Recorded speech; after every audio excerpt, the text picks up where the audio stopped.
Fair enough. Second of all, how are you feeling, Viv, after the news that came out last week? Oh, about the thing? Yeah. It seems cool. It'd be cool to play, but that's about it. Gotcha. Yeah? Oh, of course, good. Sorry.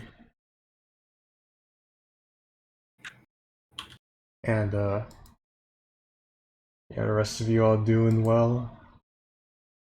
Doing pretty good. Currently living. Also currently living. Yeah, that's right. Cam didn't die last time, so that was good. It was like I got home from work and immediately went to sleep. Like I think I just slept for a good like chunk of time until like from like 6 p.m. Not even 6 p.m. like 5 p.m. to whenever I had to get to work the next morning. I see. Nice.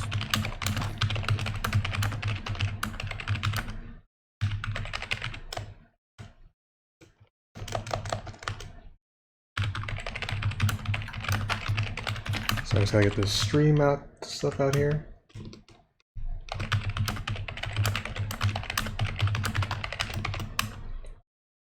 Yeah, I'm back from vacation, but then I have this big work thing tomorrow, and then I'm juggling this other thing I've started working on, so I've been kind of busy, but I'm still happy we can do D&D.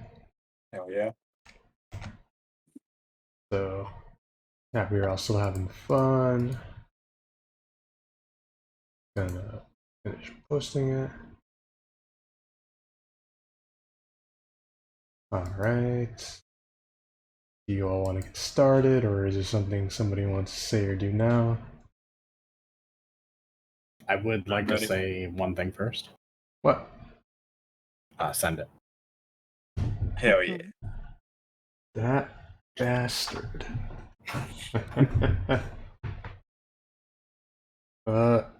I will send it right now. All of this was set up like 2 weeks ago, so let's hope it all still works. I believe. Alright. Got someone done. Yeah. Where we last left off, the gang had just broken out of prison. At the beginning, the gang was put into an awkward situation. With Minerva launching a fireball into the guards' quarters, the main cell area was thrown into chaos. Minerva, Vars, Nayala, and Denver took on the guards as they tried to take control of their station, while Sorrin left them to deal with another problem. Under the influence of chardalyn, Balthazar began to fight Correth as the gargoyles and the cultists watched. Refusing Kreeg's help to get out of the situation, Correth and, later on, Sorrin took down the cultists and discovered that the collar around Balthazar's neck was making him hostile towards Correth. After breaking it down, and with Balthazar's assistance, they managed to free Balthazar from the possession. Following that, Sorrin and Balthazar proceeded to beat Kreeg up for getting them into the situation to begin with, as the gargoyles flew off. Back in the cells, Nayala, Minerva, Vars, and Denver managed to finish off the guards and take control of the prison. Regrouping, the gang discovered that the warden had escaped her cell, leaving a bruised and battered Mortlock behind, and that Ginter and Gall had not returned from dealing with the Absolution Council. Deciding to head out immediately, they were joined by Vaelish, Gant, and Adrian Camore to figure out what happened. Rushing to the meeting room, the gang ran into the warden and Speaker Nareth Maxildannar of Targos.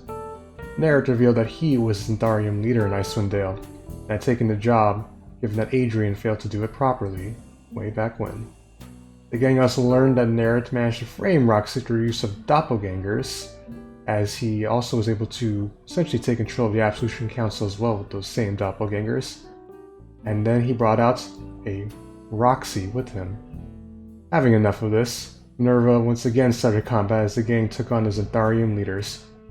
Though the Warden and Naerth packed a punch when they hit, the gang managed to take them down. Vars was able to take down the Warden, but at the cost of losing the spirit of his old friend. While Naerth did try to flee, he succumbed to the spirit guardians that Nayala summoned. The gang then proceeded to tear through the Roxy doppelgangers, who refused to give up, and managed to save their allies locked up in the meeting room. The gang's allies then proceeded to clean up, taking Nareth and the doppelgangers' bodies to help clear their name in the 10 towns. The gang afterwards managed to get some nice loot and gold, but were quickly brought back to the cells when they heard some commotion happening there. Once there, the gang discovered that Tarina and Mortlock freed all the prisoners to start their new pirate crew. Kreeg was locked up once again, as Correth convinced Adrian to run the prison as a new thing to try out. Gant joined the pirate crew as they said farewell to the gang. And following all that, the gang finally left Revel's End as they began a new journey to the Lost Spire, a magical site filled with the loot that Denver researched for Roxy. Now, what will happen at the Lost Spire? And what will happen to the gang next? Find out now on The Sun Never Rises. Yeah, I hope you all remember that time you broke out of prison, because that was just a final recap of that. Good times. What's Yeah. prison? I believe we found a way out. Alright, let me just go through my notes. So, first of all, you guys have been riding in a caravan, camping out in basically the pure icy wilderness the whole time. You will have all gotten a long rest, so if you are missing anything now, feel free to give it back to yourself. It can be cold at times, and it can be rough at times, but you all seem to be holding up pretty well. If there's any RP or somebody who wants to talk to someone, though, they can do so now. I think I'd like to go up to Correth. Well done, everyone. Sorry, I have almonds in my mouth. That's fine. So at some point, I'd like to go up to Correth and be like, "Hey, so Correth, I noticed that I've been possessed against specifically you. Twice now. That's 2 different times. And I think it is for the best that I understand what Avarice has against you." Well, it's like we're just destined to be rivals. There's nothing more to it than that, to be honest. And the Furbolg, I like raise my eyebrows when I say Furbolg.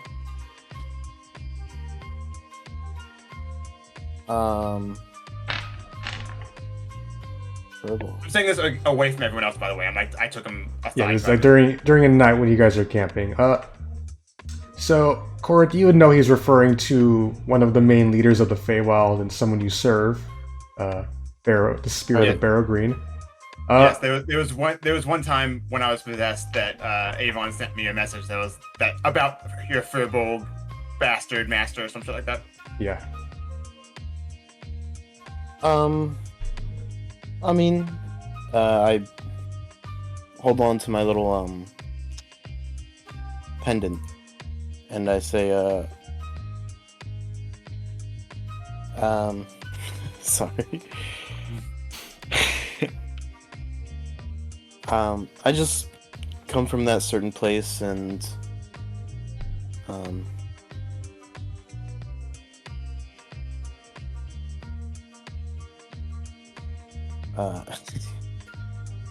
Sorry if I'm putting you on the spot. yeah, I just follow him as the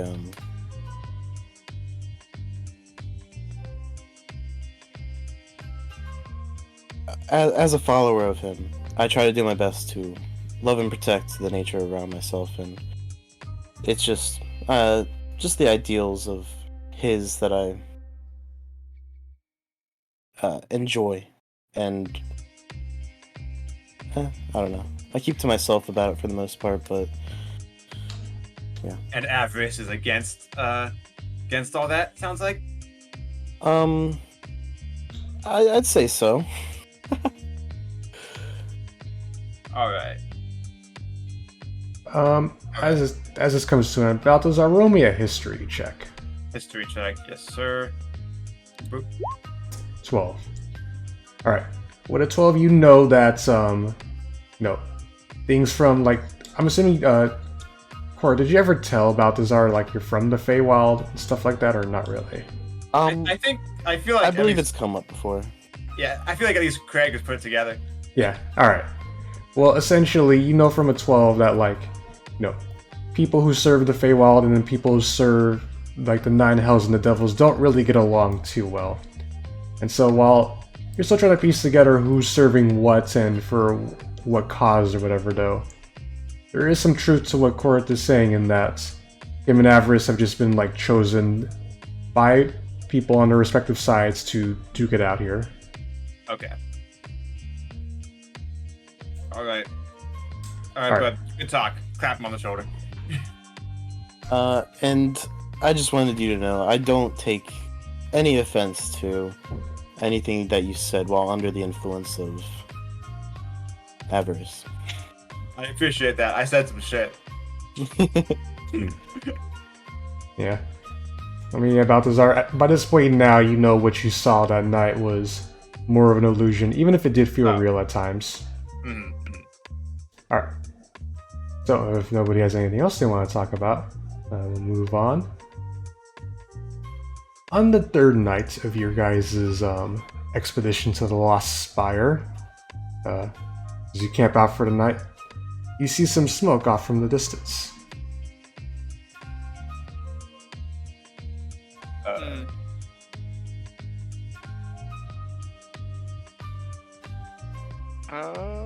My immediate thought is that it is those nomad peoples. But what do you guys say? You want to go towards it? I mean, See we what should that's about? probably check I it. think it's them as well. Or like another group of them or whatever. Yeah. Alright. Let's go check it So out. so let's go check that. So Maybe who- be stealthy on the way up. Alright, so who goes with Balthazar? I'll go. But I'll use stealth as well. Yeah, so I was going to make you roll for stealth. Alright, so Balthazar and Sorrin begin to make their way over to them. Can I go? Yes, you can go too, but are you going to be stealthy or are you going to just walk right on up? Yeah, I'll be stealthy. I can stealth. This Okay. is a character that can stealth. Famous Can last you? words. Yeah. Hey, let's go. Alright. So, you guys try and make your way a little bit over like one of those like snowy mountain hills. But as you guys get to the top, as Balthazar gets there, touches it, some snow begins falling down, and then when Minerva gets up, she accidentally slips and slides down the hill. You don't take any damage or anything, but you come across I'm gonna actually show you the character player. Oh no, mouse, why are you doing that? Don't do that. Sorry. Player handout. It's been so long since I've touched this, so no, I gotta remember everything. Here we go. Named MP. No, that's tokens. Apologies, one moment. But yeah, so you were very much noticed by these people wearing, actually like furs made of tiger. Funny enough. Oh, well, shit. New group. There we go. There's player handouts. Oh, that's where it was. And where is this person?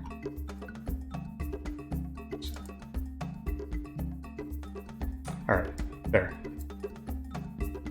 You see this woman who is currently just chilling with their what appears to be a saber-tooth tiger as she sees you, Minerva, come sliding down. Let me know if you guys you see the handout. Yeah, I do. I see it. Yep, I got it. Okay, cool. She turns, looks at you, Minerva, and then just kind of scoffs. Well, hello there. Me and my friends were just passing by and we saw your smoke and we wanted to see, who's over here. How's it going? My name is Minerva. Roll me a I cur- come like sliding down the snowbank with my hands up, like, hey, yes, we're here. We mean no harm. Roll me a Pick it up cur- Oh yeah, yeah, Minerva. I just get up and brush myself off and extend a hand. Roll me a charisma check. Come on, Minerva, please. Yeah, no, she just completely ignores you and just kind of like silently just kind of walks away. The saber-toothed tiger kind of growls at you a bit, but she kind of snaps and, come on, Grava, let the outsiders be on their way. At which point, some of the other tribes people, they look at you guys, but seeing as their, which you assume to be their chief is kind of ignoring you all, they too begin to just kind of like divert their eyes from you all. Can I like go up in front of it and be like, hey, I'm sorry, we're just passing through and we just saw your smoke and we just wanted to say hello. Just wanted to see what's going on. Now, you roll me a charisma check, Balthazar. Okay. Cheese and crunch. Oh my god. At this point, she plugs her nose as you just get in front of her. It's like, alright, so just be on your way, I guess. I don't really want... She just like has no interest in you at all, Balthazar, as she just walks away. I sniff my pits to see if I actually smell bad. Roll me a straight d20. Alrighty. I try and take care of myself, but we're out in the woods right now, you know. Yeah. Okay, you actually... You smell real good. Yeah, you actually smell... Like, you don't stink at all, though, but like... You know, she's just, you know... Alright. I can see we're not wanted here, Balthazar. Let's get going. Do you do anything, Sorrin? Yeah, sure thing. Yeah, I don't. I'm definitely not rolling a charisma check, so I'll also peace out. Alright. So that was your encounter with the tribe of the tiger. Good job, everybody. Great success. Alright. It's totally fine. So, you guys return back to your camp, and a bit... You know, Denver asks you guys what was over there at one point, but I'm assuming you guys just tell him what happened. Yeah. They were very rude. I do not understand why. Alright, so, I was courteous, respectful. I don't understand. so let me pull out Denver's character sheet. I do not smell. Well, He No, doesn't... I shove I like go over and put my pit in your face, but like, smell that. I smell Yeah, fine. he smells fine. He doesn't... All things considered, it's amazing how well he does smell, given that you guys have been out in, like, camp. This is like your third day out. Take care of yourself, Balthazar. I learned from a snob. Mm-hmm. Alright. Denver, with his 24 in history. Good job, Denver. As you tell him what they look like, what they were just like. Oh, yes, I read about them. One of the 4 Regeg nomad tribes. The tribe of the tiger, if I believe, they're a bit more standoffish from some of the other tribes, like the elk and the wolf. Not the wolf, which... Shit, sorry, now I have to grab my book because I forgot. The bear, thank you. The other one, yeah, it was bear. Yeah. Yeah, but they generally don't... Unlike, they're not as friendly as those two. But they could be worse, they could be the wolf tribe. I hear those people are... this may be a bit offensive, but... savage? But, That doesn't seem cool, but well, people don't write nice things about the tribe of the wolf, but... That's Best to leave the tribe of the tiger alone, though. Don't want to start a fight. Plus, according to some rumors, they may be Arl worshippers. Oh. Yes. So they're doing fine right now, you think? Well, I mean, they don't really give much of a... Given the circumstances, and you guys would know too, Minerva, Balthazar. You guys walked up to their camp.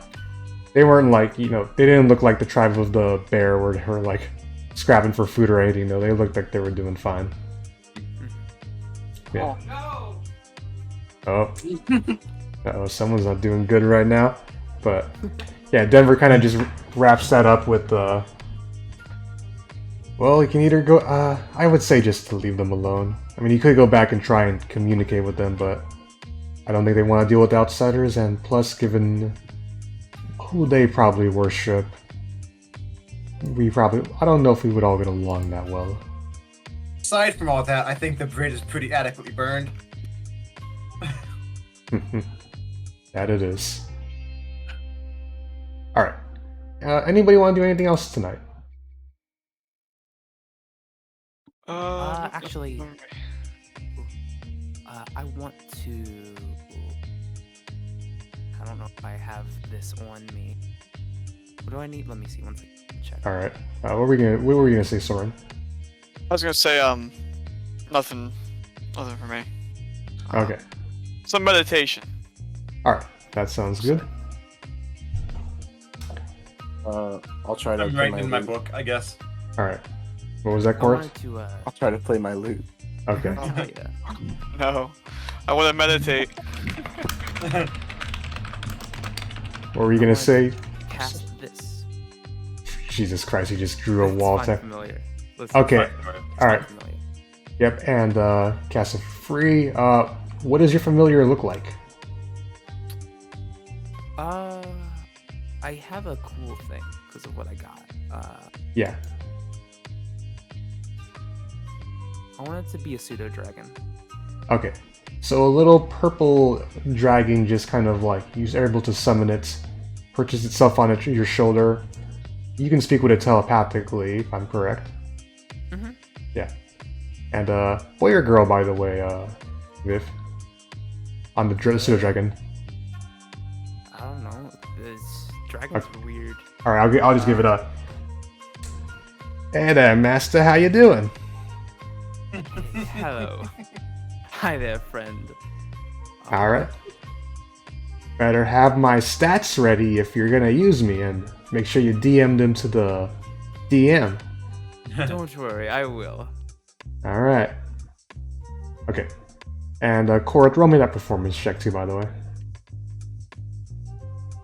23. You're playing. You're learning it pretty well. You actually sound pretty good.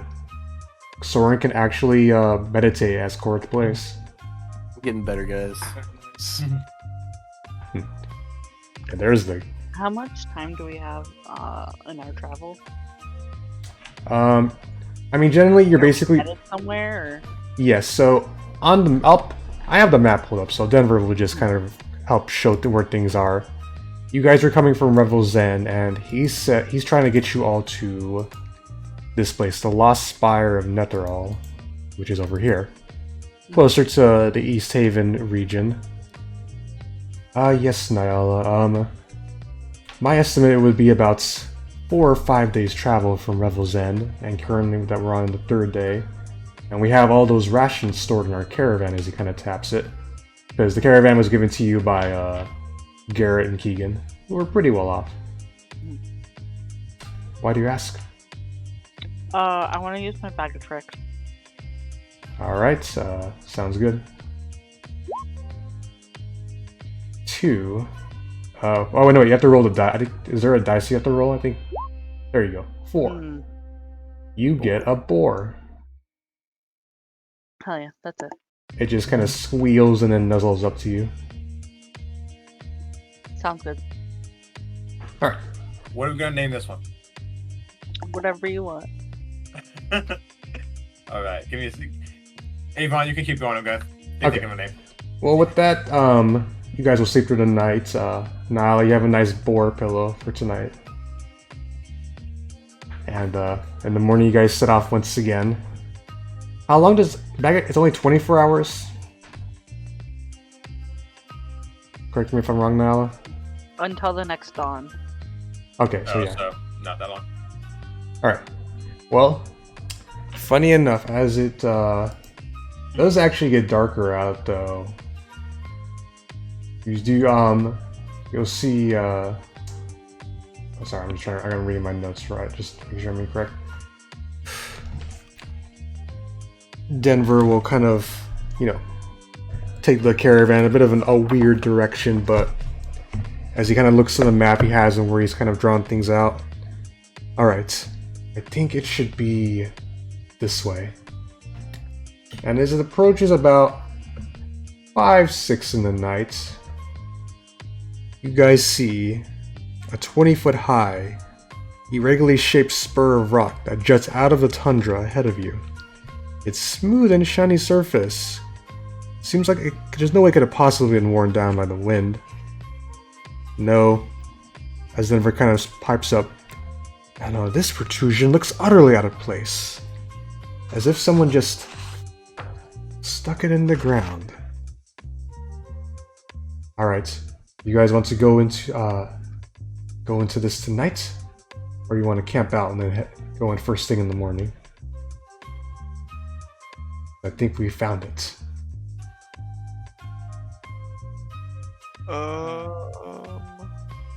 Probably wait till the morning. Yeah, that's what I'm thinking. Alright. Nayala, Vars, Correth, you're all cool with that? Yeah, I'm a little tired. Good with me. Playing that loot too much. Alright. He's got to get into practice.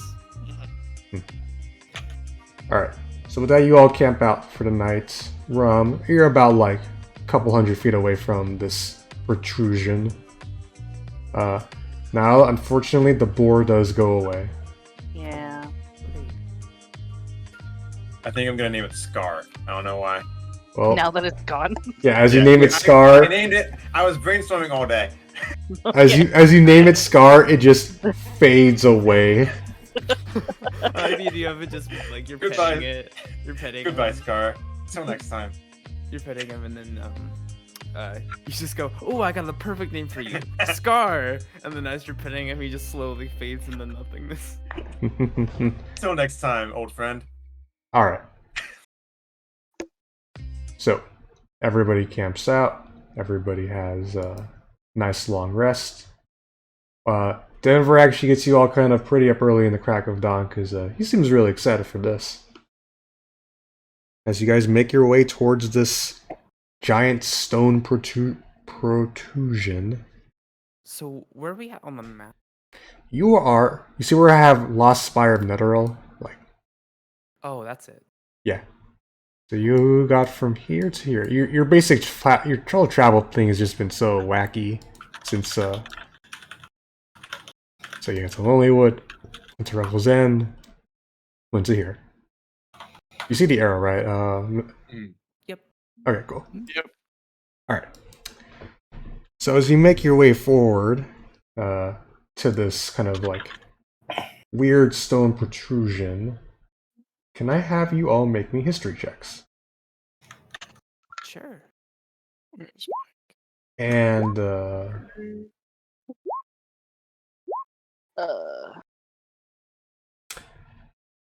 Vars, you get this with an advantage, but I already see what you got. Didn't matter. Yeah. So, Balthazar, Sorrin, Correth, and Nayala.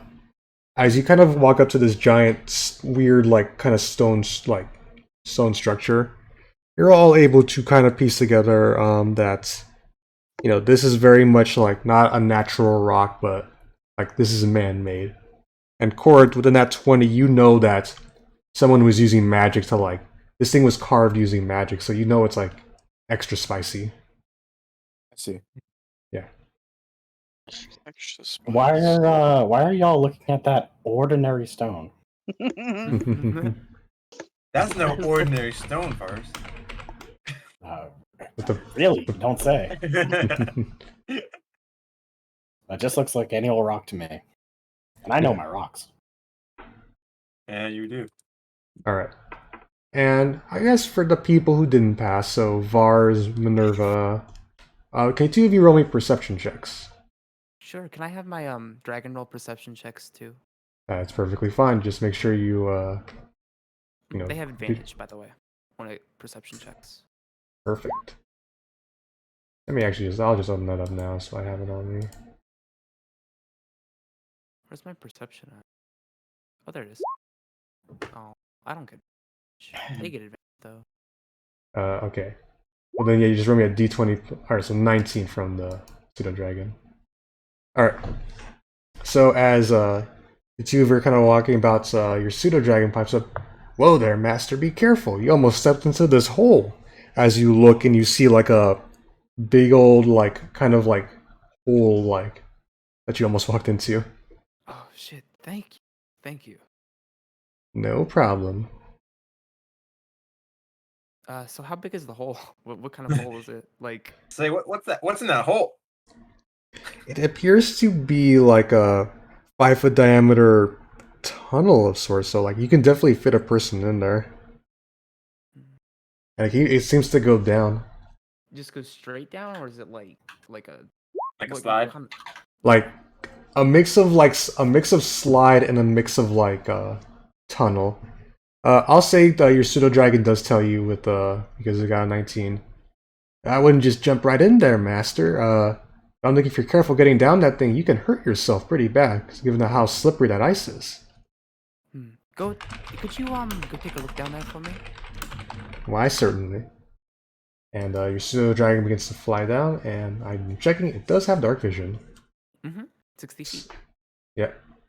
So let me just do this.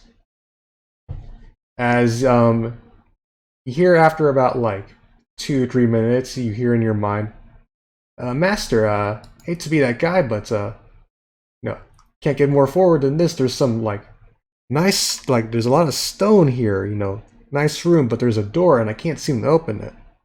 Okay. Also, there's Thank like you. You can come back now. All right, and you'll see after another 2-3 minutes your pseudo dragon flying up. Cool. Is there any other like entrance that we can see Uh, to the spire, or is this like what are we gathering? This is the entrance. this seems to be it. All right. We're gonna need some like rope to get down here. Anyone have any good rope? I have some. Got hemp and rope. I just don't know how long. I also have the hempen rope. Most hempen rope is 50 feet, and your pseudo dragons told you that will easily be plenty to get down. Sounds good. All right. Oh, So I need so everyone's going down, so I need everybody to roll me athletics checks, and you all get advantage because you're using a rope. Fuck. Can I use Dude, I can't wait acrobatics to fall instead? down this. Unfortunately, only athletics. I'm sorry. That's okay. Okay, it's not bad. That's not bad for me. Hey, love it. Oh yeah. Oh, hell yeah. Oh, I gotta roll for Monsieur Denver too, as he's very excited. Luckily, advantage gets him a 15. Okay. So as you're all going down, trying to make your way carefully on this, Nayala unfortunately is like accidentally like slips on like as she's trying to like kind of put her foot against the ice, like slips, begins to slide down and hits Correth and Sorrin along the way. As the three of you get in there first, as you just take the nice slip and slide all the way down, and the 3 of you take 10 points of fall damage. Ooh, that's as you come crashing into this room that I will now reveal to you. The rest of you are fine. Even Denver somehow with his pretty bad athletics roll. So What's crazy is I have the athlete feat. It does not help me with this at all. alright. So It'd be like that. to give you an idea of how things look, if you look to the right, you'll actually see what the protrusion is that you guys just all made your way into. And you'll see to the left this little squared area that you guys are all currently in. So, to describe it to you, the slippery tunnel opens into an upside-down room, the contents of which are coated in frost. Across from the tunnel is a wooden door that's flush with the ceiling, which used to be the floor? The door is currently shut, and flanking it are 2 identical stone statues that hang down like stalactites. Across from the statues are sconces with upside-down flames burning in them. So you guys are essentially in like the opening room, like you're basically in an opening room, but it's entirely upside down. So I'm sorry. The flames are pointing downwards, like they're burning down. Yeah. So imagine like Sick. lamps that are like essentially like lamps that are floating upside down or hanging from the ceiling. So as Denver gets down, he's like, fascinating. this whole area is upside down. You think they built it like this, or you think it got flipped? I think I got flipped. Sick. Mostly, either it got flipped or they're really trying to mess with people when they get in here. Show offs. Alright. While we have Did a anyone moment, give I'm me gonna Yeah? cast Cure Wounds myself real quick. Okay. You heal for 5, Correth. How high up is the door? The door is, sorry, I actually have this written down, I don't know why. The door is about, it seems to be like a 20-foot, like, the ceilings are up, like, by 10, 20 feet. But, like, actually, no, it's only going to be only just 10 feet, so you can actually, like, get to the door, open it easy. It's basically, imagine, like, walking through a door, but there's, like, a weird, like, jut coming out from the bottom of it you have to step over. Yeah. So I can reach the doorknob and open it? Yep, it's really awkward, but you can open it. Sweet. I thought we were gonna have to Rugrats this. Yeah, same. I was gonna be like, can anybody give me a hand? I was gonna ask Balthazar so I can stand on his shoulders. I was gonna build the pyramid, me and Nayala at the base, and Yeah.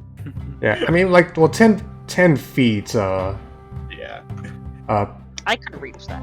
yeah, that's the thing, like, you have people here who could reach it. You may need, like, a little bit of help, Minerva, but, like, you and Vars, The wall, I can reach it. yeah, no, you and Vars would have the most trouble with it, but Minerva does get the door open, and I'll start revealing areas to you. Hell yeah. Hell yeah. You seem to come into this corridor of, you know, weirdness. You notice there appears to be a door up here and a door here. The rest over here, however, there just seems to be a, like, as if something just came crashing down, crumbling, so it's something but rocks. Can I go and like investigate the crumbling? Sure, roll me an investigation check. 19. You can tell from here that, given some of the protrusions sticking out, this probably used to be a staircase, but it's basically, you cannot get, like, there's just so much shit blocking it now, you cannot get through it the usual way.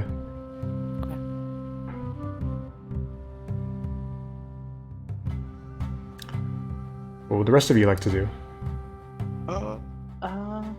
Step in. Alright. Once again, door over here and door right here. Can I open this first door? Sure. You're super tall, and it's very easy for you to get that open. Huh. Let me do some revealing. It's gonna be a bit awkward given the shape of this. You step in here, Nayala, and you see a room that's just contains shattered and jumbled equipment, much of it near to 2 heavy wooden work tables that are basically both thrown on their side right now.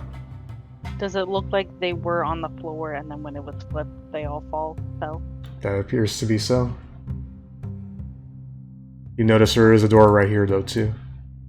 Alright, I'll open it. Alright, now there's just opening doors.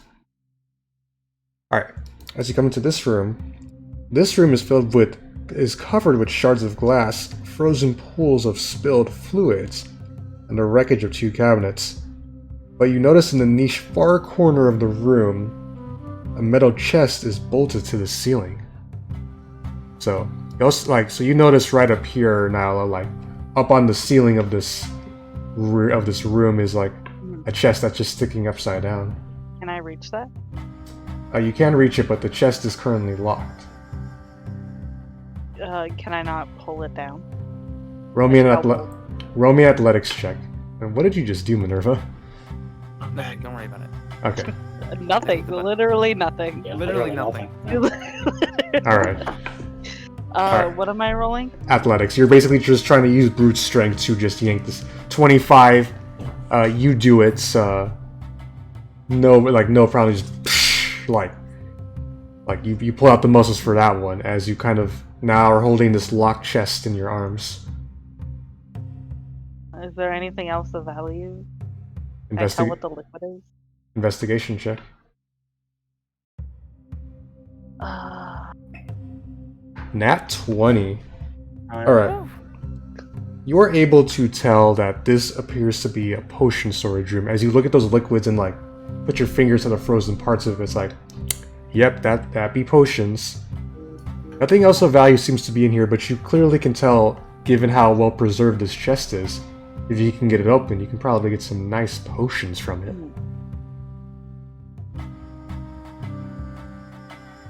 I'll just carry it Alright, until somebody can open it. yeah. Sorrin, Vars, Correth, and Balthazar, what are you guys doing? You look to be holding something heavy. Can I assist you? Sure. Alright, I'll set it down. Open the thing. Thieves' Tool check. As I do this, I would also like to mention, I believe we also have. Oh yeah, a whole bunch of money from divvied up that here. time that I smashed chest. Yeah. That's Speaking right. of some chest smashing. Yeah. I mean, does chest need smashing? No, give this one a smash. I don't know that we should smash it because there could be potions in here. Actually, yeah. yeah, good Now, point. yeah. I did back up some shit last time. Yeah, now you know from your nat 20, there are clearly potions in here, and if he smashes that chest to open it, he'll probably break either all or most of them. And unfortunately, Vars, a 9 doesn't work. This lock is like frozen solid, so you're having trouble picking it. Just bring it with us. We'll open it later, I guess. All right. We're on fumbles today, apparently. Alright. Also, here, everyone have 100 gold. Well, Okay, Denver doesn't need take the money, but you can just hand out 100 gold to 1, 2, 3, 5 other people, Vars. Yeah, I'm keeping 200 for myself. Alright. Hey! check I out did this this door. smashy. Okay. I'll slip 50 extra to Balthazar. That's what I'm talking about. I Yeah. take it like underhand. Yeah. I also remember, Nayala, you grabbed a wand from all that mess, if I correct me if I'm wrong. Yes. Okay. Did you ever ask Denver to identify it for you? I have not because I don't really need it. It was just cool. Okay, just remember you have it in your inventory, but... I will remember that I have it. Okay. So, what do you guys all do next? I have to check out this other door. Yeah, Alright. sounds like. You open the door, Sorrin, and let me first reveal, and then I'll read off to you what you see. Oop. I'll just, at this point, you're seeing the whole area. Alright. As you enter this room, Sorrin, tall bookshelves affixed to the outer wall have spilled their contents at the ceiling-turned floor. A large table lies on its side, one leg broken. And you also notice, right here, appears to be another 5-foot wide tunnel in the floor that leads downwards.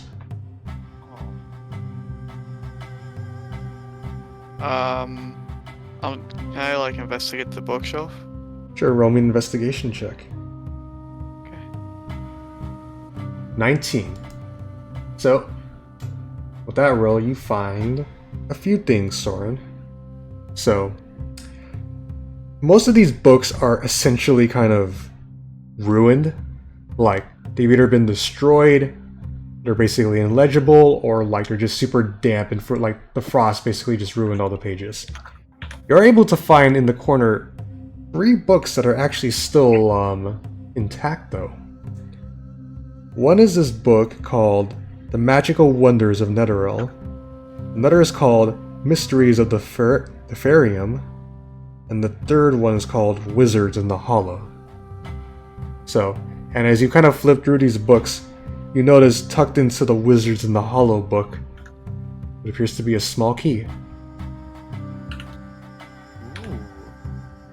Hog. I take the key. Alright. And just glancing through the books, does any of it seem relevant?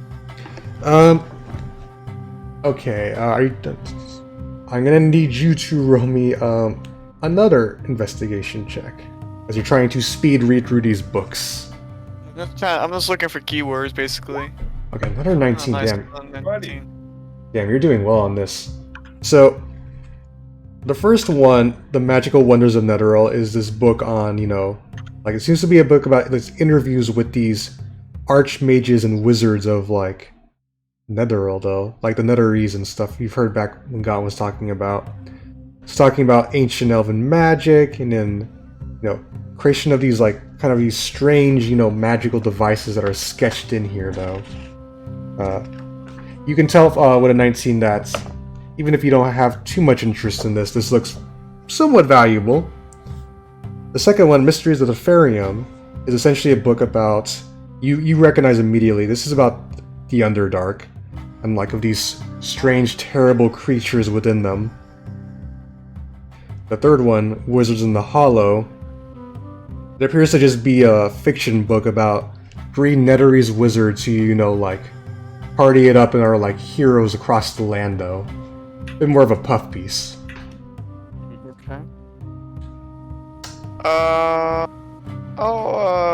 I'll pocket all 3 of these books. Alright. Any more full deep dive on them will take an actual long rest time and all that. You were just skimming and finding getting the gist of what's in them. Alright. Get the summaries. And then I'll also, I guess, point out this giant this small hole here we got here. Yep. Does this hole look like I might be able to slide down? A perception check, Balthazar. Yes, sir. 9. It goes down. It's dark and it's pretty deep. You could definitely take that risk if you want to. Hey, I'm gonna ask my dragon to go ahead and do a search down. Sounds good. Down. I was getting ready to dive, but I'm like, yeah. Please do that. don't. You hear your pseudo dragon after about a minute or two. Oh, all right, master. Well, you definitely could jump down here, though. Floor is made of stone, so it's probably hurt if you did that. Other than that, what I'm seeing in here would appear to be, more locked doors and... Oh, there's some cages in here too, but they're both empty though. Oh, and there's another hole in here as well. Oh, good. Thank you. Galore. Okay, Alright, and then- come back up. And he comes back up.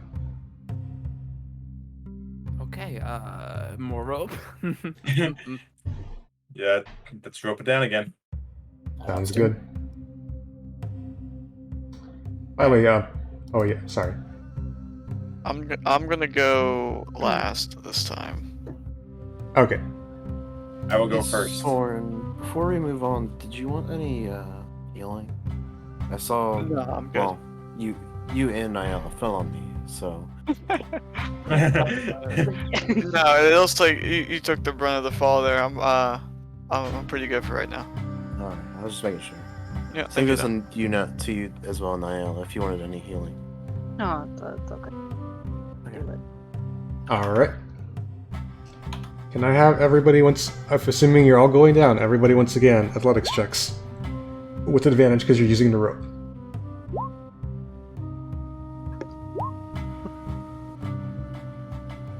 I'm not taking anything out this time. Alright. Alright. Okay. But Denver once again doing amazing. Sorrin, correct me if I'm wrong, do you have slow fall or no? I do have slow fall. Okay, because this one is a direct one, when you do lose your grip, you're able to trigger it and not take any damage. However, Correth and Vars, I'm gonna say Vars because you got the lower one. As Correth goes down, you immediately trip, bonk him on the... Yeah, but a 13 is not a pass though. 13 isn't a pass, but Sheesh. I thought You like Balthazar was a pass. Wait, sorry, what you thought was a pass? But Correth passed last time with the 13. No, Correth failed last time. I don't have. Really? Yeah, he took damage. Wow. Yeah, Alright, cool. and he's already making these roll with advantage, so I'm already giving him How much damage was that? Anyway. only 7 fall damage for Vars and Correth. As They you didn't two- have a Goliath falling on top of them. It's true. Yeah. As you guys, if you look to the right, this is where the next area is. As you two come booping down here. Let me I'm describe. fine. Don't just start dusting myself off. All right. So let me describe this room to you here. This room contains 2 metal cages, both badly damaged. Nearby, 2 roughly dug tunnels, one in the ceiling, which is the one you just came out of, and one on the floor lead to other areas. Narrow windows along the bowed outer wall afford you a glimpse of the earth into which this structure appeared to have impaled itself. As you look to the right, as you'll notice that, this thing just continues to go downwards. You'll notice also there are about 2 doors here as well, one here and one here. I'll go to this door. That's okay. Alright, so Minerva opens that one up. Minerva, as you step into this room right here, you see an upside-down table that sits in the middle of the room, and books are scattered around it. Clinging to the bowed outer wall is an upside-down fireplace. Along that same wall is a window with nothing but hard-packed earth beyond it. Cool. Yeah. Cool. Yeah. Sure. Oh, okay, if you want to just go exploring in there. Yeah, if that's okay. Yeah, it's fine. Alright, Minerva, as you walk into this room contains the shattered remains of a desk and some chairs. And as you step into Minerva, you can't hear anything. It's totally silent. Whoa, can I telepathically speak to my dragon still? Yes. Cool. Isn't this weird? Yeah, it's like the whole room is silent. Okay. Can I can me and my dragon kind of look around to find anything? Sure, roll me an investigation check. Hell yeah.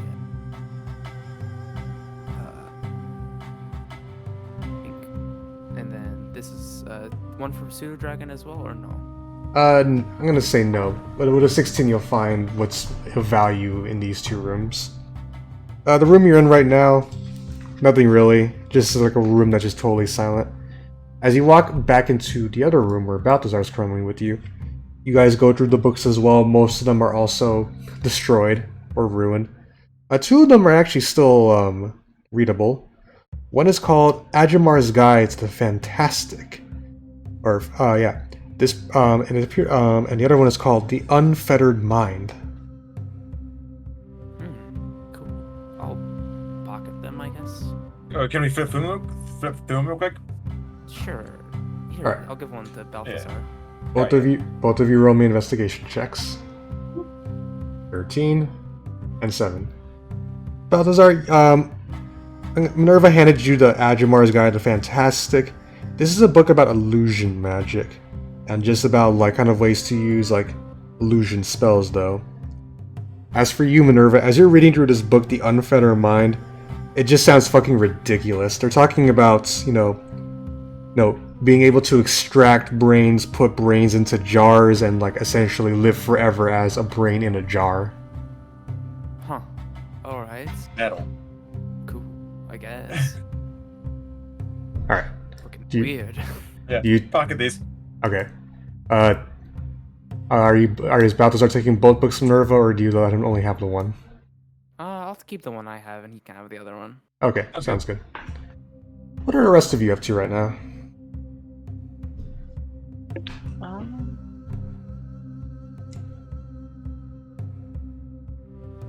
I guess this door hasn't been opened yet. Yeah. Alright. I feel like that's. Nayala. We have 2 odd names now. You look into here, now you see what should have been a staircase just basically covered with rubble, so unfortunately nothing here of value. Does the staircase go up or down? Well, it goes both ways, but it's just chocked full of dirt and stones, so you can't even use it. And then I'm gonna go in here, but it looks like it's just got the same thing as. Pretty much, unfortunately. Alright, sounds good. Yeah.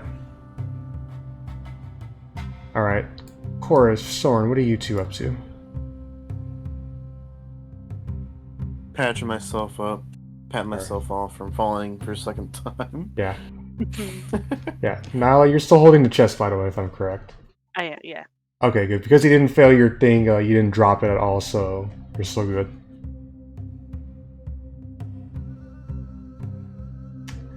What about you, Sorrin? If you're speaking Sorrin, I cannot hear you. Sorry about that. Headset was muted. Hell yeah.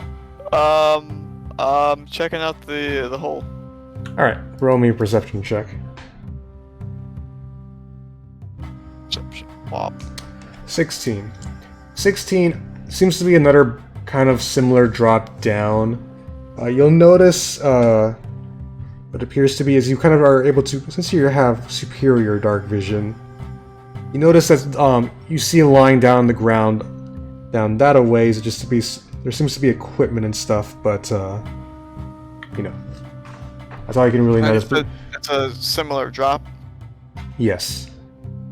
I'm gonna go down. But I'm not gonna use a rope, I'm just gonna slow fall down. Alright, Sorrin just jumps right on down. Lucky bastard. Alright, so I'm then gonna start getting the rope ready and angrily go down.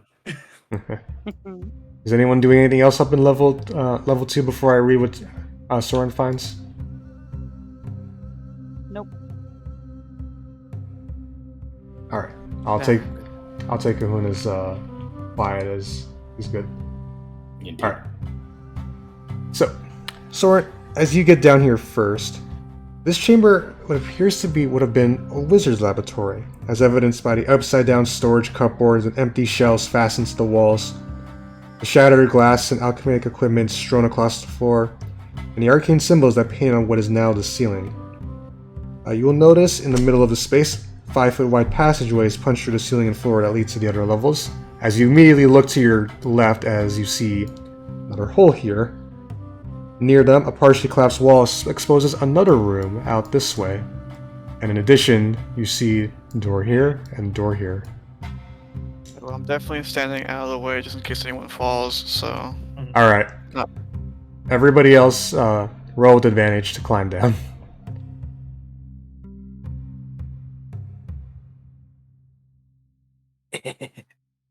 Alright.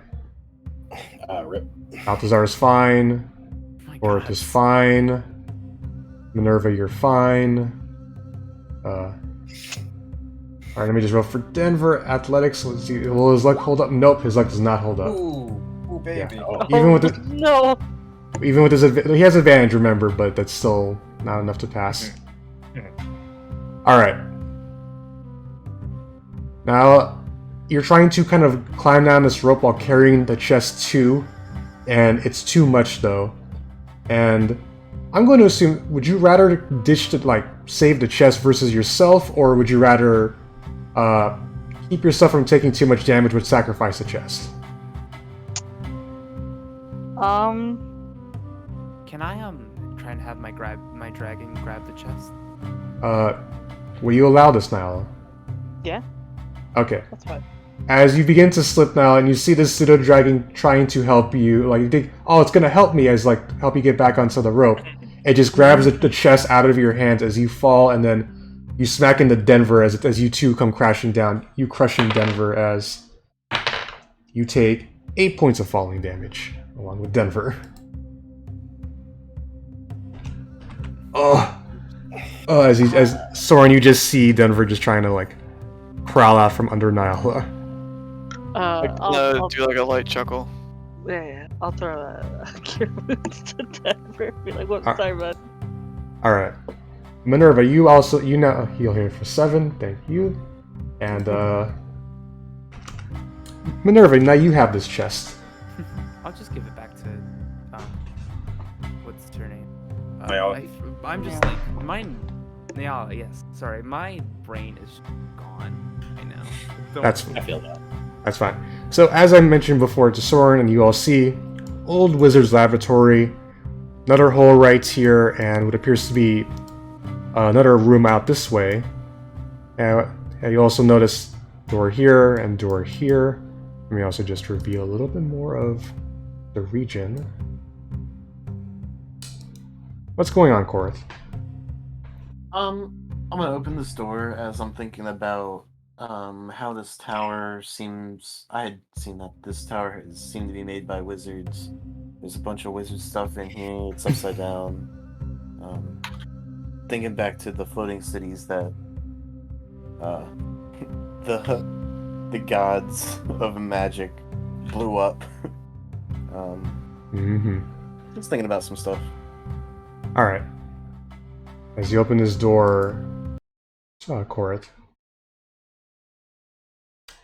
Some effort has been taken to arrange the contents of this upside-down room, creating a functional office. A table stands in the middle of the room, surrounded by small stacks of books. Lying on the table is a whirring amulet on a chain. You also notice two figures stand behind the table. One is an undead warrior in studded leather armor, its dead gray flesh drawn tightly over its bones, and its face locked in a terrible scowl. The other is a young man in cold weather clothing. His face, beneath the frayed witch's hat, displays a studious eyes and a warm smile. And he seems incredibly familiar to you, as I will reveal what they both look like.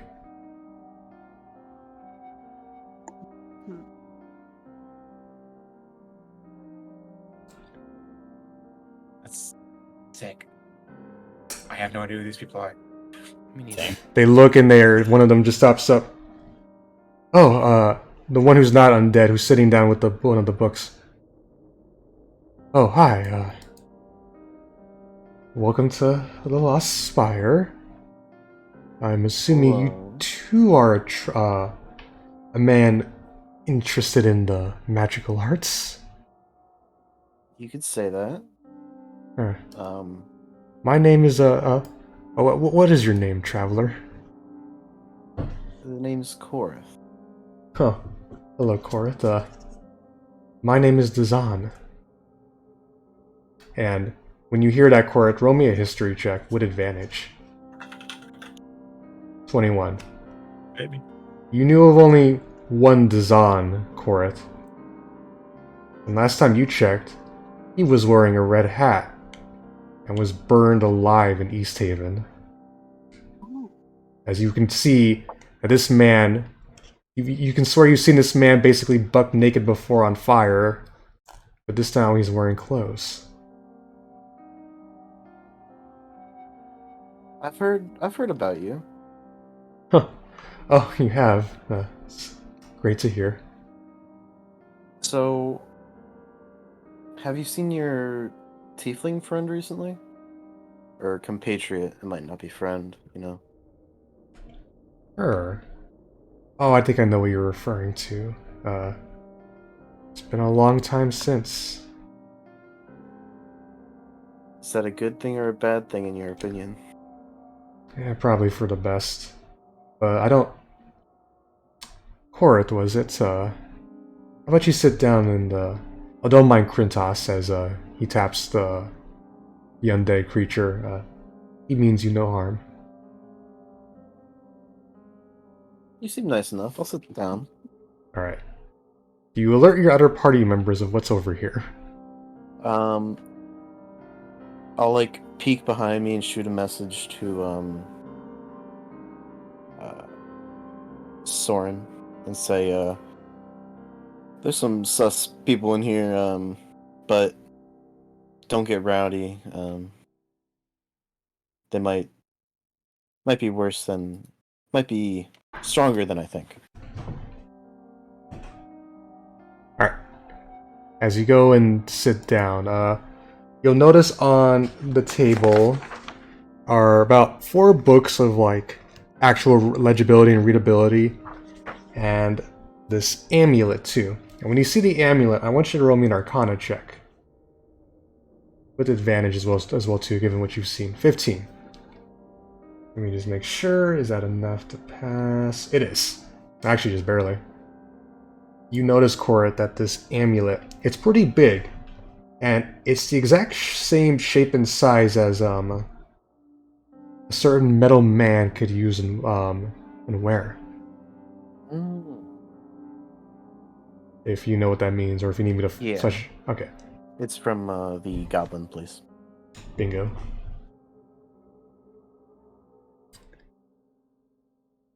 I recognize where that could go.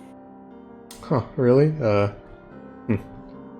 Well, you know, I'd be willing to give it away and some other things too if you're able to help me out with something. What would that be? What Uh, could you possibly need help with? Roll me an insight check, Correth. 7. You can't really read him too well.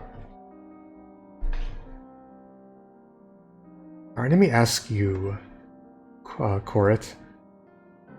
What do you know about illusions? I can assume me seeing yourself burning at the on the stake was an illusion. Roll me an insight check as you say that again. 16. Yeah, you beat him out. He looks shocked when he hears that. As he kind of sits back and realizes, so that's what happened. No, Correth, you have it all wrong. It's the inverse. He was the real one. And I'm the illusion.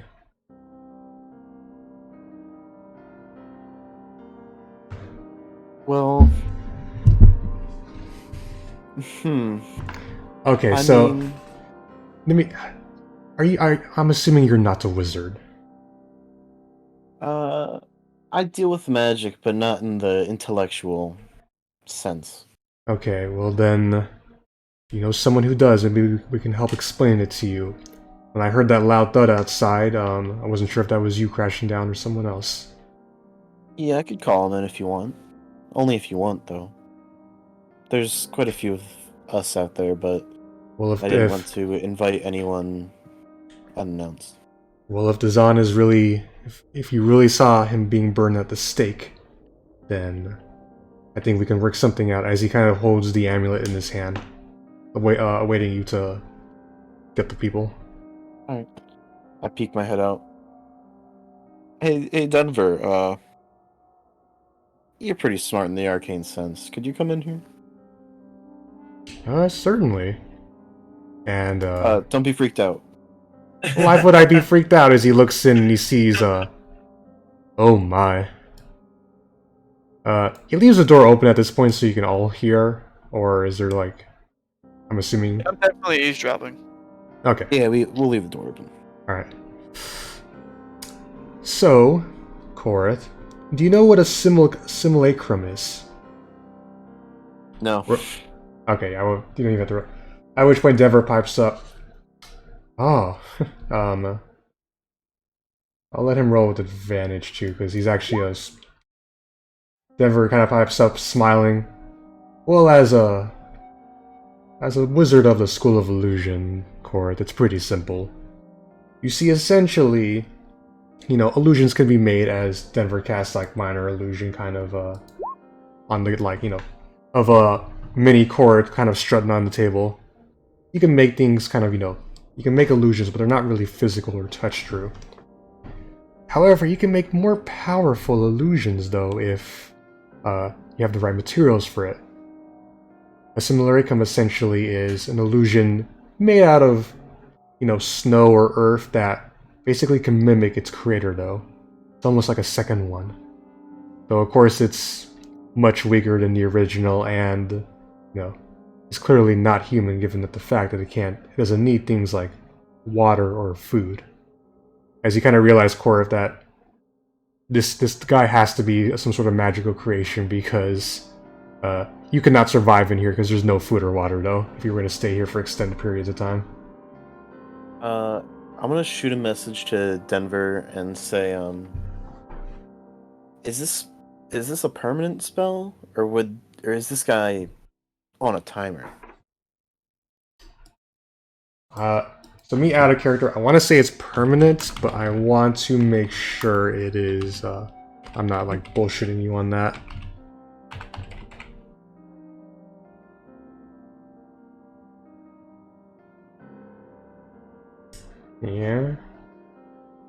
Yeah, no, it is basically permanent until either the caster, like, as Denver will, message works, he can message you back, right?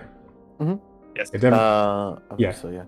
Denver tells you the simulacrum can essentially be permanent unless the only ways it can be, you can get rid of it is if you destroy it, if the caster makes another one or if the caster dispels it. But this is really the man from East Haven we saw burned to the stake. Then he never got the chance to get rid of it. But Denver kind of pipes up and looks to Dazan. Okay, Dazan, what exactly is going on? As he kind of also realizes too that this guy was a part of a certain party too that interests him. Denver kind of looks him. What can you? Is there some stuff you can tell us? At which point Dazan is like, no. All right, now that you guys have figured it out, because the fact you were quiet for that long means someone knows message among the two of you. Message also, you gotta point at someone so they. Yeah. Just pointing back and forth. Mm-hmm. You know. All right. Maybe we can work something out. If I have something you want and you have something you can help me out with. See, this spire here was the basis of a strong illusionary magic. And said illusionary magic here can be quite powerful, given that it was the Netherese who designed it. I think if I can get to the final level without getting, injured or ambushed, and have the right material there as well too, according to the books, as he taps the books on the table. Let's just say that what once was illusion can become reality.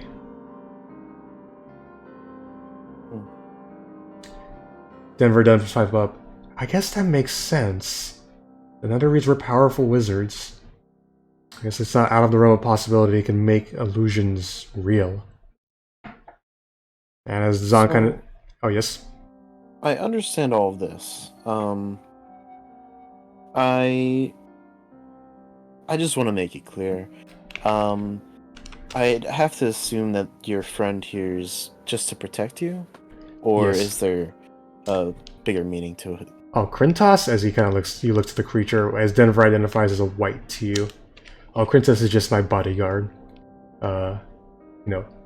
Essentially good to, keep, defend me from whatever's around here or from pesky intruders. But Understood. I'll give you the here are the full details, Sorrin. No, sorry, Correth. I don't know, why am I getting the elves confused? You see, Dazan designed me to, search the rest of this spire when he went out for supplies. But that was a while ago. And, something tells me that, he's basically gone. So, he did find this place. Was there anyone else with you guys when he found it? As he raises an eyebrow and begins to smirk at you. Well, Correth, I think I can spill all those details, though. But I want to make sure, at least, that this spire here can make what is illusion reality. So, perhaps you can help me out with that. And once that's all said and done, I'll tell you whatever you want to know. And I'll even throw in the... Oh, yeah? I have full intention of helping you. I'm just trying to make sure there's no one here that's gonna peek out and bot me, because some of your friends or some of your masters, old compatriots, weren't the best-natured bunch. None of them should be here, but I fear there may be something on the level below. That's why I haven't gone down there for fear of it, but that's definitely not one of them. But all information, I'll spill the bean as Never pipes up, even about Verlaine. At which point, Dazan or the Simulacrum is like, if you want to know anything about Verlaine, Nas, or Avarice, I'll be happy to tell you all that once this is said and done. Well then, Okay. let's get on our way. Alright. And at that point, Zahn grabs the books on the table and the amulet too. You all step out. So, you guys, have you all been sitting there, you see what the image is, Zahn and Krintas. The man you watched burn at the stake in East Haven. Have we not? I feel like we've all been eavesdropping, or at least I'm assuming you're. So, Yeah. yeah. We're filled in. Yeah. Alright. I might have missed something, just real quick. Can he be touched? Yeah. Yeah. So, He's yeah. physical. He is a physical. He's a similar icon is essentially a very powerful illusion spell. But he's essentially like not a robot's not the right term, but like he's literally made of like stone Like and kind of- snow. Oh yeah? Like a golem. Yeah, pretty much. Okay. Just a really good golem. A real convincing golem. Gotcha. Yeah. So let me change the music because they're not like it's not Before we head out, can I check in what's behind this door? sure. Yeah, it's the same stone staircase that's been ruined, but at this point, pops up. No, Mr. Half-Orc. What we need isn't in there. From what I've been reading through these books, as he's kind of holding them up, there's a device at the final level of this that can make illusion reality. Though we need a thing called life spark first, which I believe is over here. So if anybody thinks they can, In the same floor? no, he's like literally in the same room. Okay. Well, I'm in Nayala. As he kind of looks. Yeah, that's good. Well, if you can make the jump in there and figure out where to find it in there, then I think we should be good. I'm sorry, so it's Is on there the same down? floor, or is this down the hole? No. So there is a room like Okay. right here to the left of the hole. You can see peeking in. There is a room in here. Okay. He's yeah, saying got it. that he needs something called a life spark to trigger this thing or whatever. Though the thing that'll make illusion reality is at the final level, but he Okay. thinks the thing to power it is on this level. Alright. Okay, is this blocking the door though? No, you would just have to make an athletics check to jump over the hole into the room. Okay, yeah. So the hole is in the way of the room. Got it. Yes. Can I have my dragon go into the room? Sure. Your pseudo dragon flies into the room as you get here in your head. My master just seems to be it's a fancy looking stone altar on the ceiling there. Also like a weird magical symbol stuff kind of like hanging about here though. Can I look through its eyes? Because I can do that. Can I? Sure. Alright. So, you see a stone altar that is attached to the ceiling of this otherwise empty semicircular room. And an 8-pointed star is carved into the eastern face of the altar. Roll me a religion check as you look through your pseudo-dragon's eyes at the altar. Okay. 7. You're not 100% sure what the statue is supposed to be, but you get the sense that there's some magic coming from it, though. Cool. How wide is the hole? It's about the standard, 5 by 10. So it's only a basic athletics check would probably get you through. Alright, I will set the chest down and make the jump. Alright, roll me athletics. 23. Oh yeah. You're fine. I think it would have been very funny if you failed, though. It would, yeah. Yeah. So, as you come in here, Nayala, you see that same thing, the altar and whatnot, it's basically hanging from the ceiling right there, but it's pretty big. This area is kind of filled with magic. Roll me a religion check with advantage, given the fact you are a cleric. 10. You still can't really make out what this, who or what this altar is supposed to be of, though. But you have a feeling Nizan is probably right that the thing he's looking for, a life spark, is probably here. Can I cast Detect Magic? So you certainly can. Click Detect Magic. As you click Detect Magic, the same stone statue in front of you, though, Sorry, let me just see. I'm just making sure I'm reading this rightly. It's suddenly, yeah. It is, the whole statue just suddenly brims off with magic. It flashes, essentially, as you notice, basically kind of coming out from it. You, funny enough, Nayala inadvertently solved the puzzle. You see something kind of floating out, like, up from the ceiling. This blue, this flask containing this strange blue liquid. And I need you to roll me a dex check. Can I have my dragon? Still going through it, I have my dragon help. So here's what happens, Minerva. Actually, have your dragon roll a dex check for me too. Okay. My cool -2 on dexterity. Okay. So here's what happens, Minerva. +2. The flask comes flying, like falling from the sky as Nayala tries to grab it. As your pseudo dragon catches it, and then Nayala trips and falls into the hole. God damn it! Sorry, Bye, guys. you can try one thing as Nayala is about to fall. Okay, I have a thing. Okay. I want to try and pull her to me with this.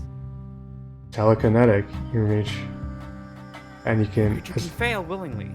You can. Target must succeed. That's right. You do have this ability. Do you allow this, Nayala, as you feel a strange tug across your body? Sure. Okay. So you stop. You're like partway through, suddenly floating as Minerva, basically doing a brain blast, is holding you up. Let me just see. You can shove one creature. Are you gonna pull? Or towards me. All right. As you are lifted up and just yanked right towards Minerva. Your brain kind of hurts a little bit, Minerva, but you did save Nayala. You okay? Yeah. Okay, good. Whew. And and Dragon's gonna come Yep. over. You have The flask. the blue flask right now, Minerva. As Azan pipes up, the life spark, beautiful. All I guess is now is to go down to the final level. I've never, It's good. yeah, I never was able to go down there before, but I'm sure you all will be fine. Can we try to open this chest again so I don't have to take it down? Sure. Actually, Sorrin, roll me an intelligence check. Me? Yes. Okay. There you go. Oh my God. How much I know about chess. All right, Vars. Since it's been enough time as you guys have been climbing down, exploring, give me another thieves' tool check. With pleasure. Can't wait to fuck this up. Where's the tools?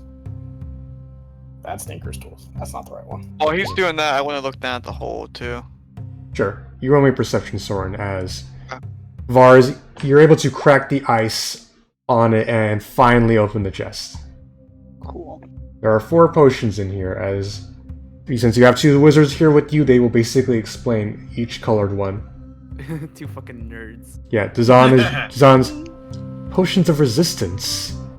1 of acid, 1 of cold, 1 of fire, and 1 of force.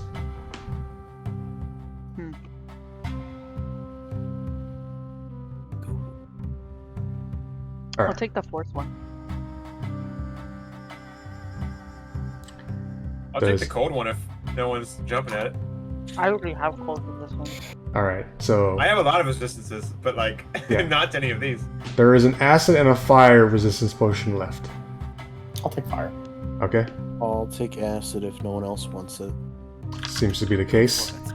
And Sorrin, you will notice as you stare down here. Let me just see. I want to make sure I'm reading this right. That's level. Of course, that's blocked off because of the handout. Okay. More shattered stuff down there. It seems to be tableware, plates, and whatnot. But you swear you saw something move or slither down there. And Slither? it looks like it's about the same drop. Yes. can I have my dragon take a look sneakily? Sure. Yeah, I'll tell everyone I saw some Slytherin boys down there. All right. As your pseudo dragon takes a look, They're stealth +4. okay. So 20. also it's 22. Someone here knows what they're doing. I'll say that. Okay, let me just see. I'm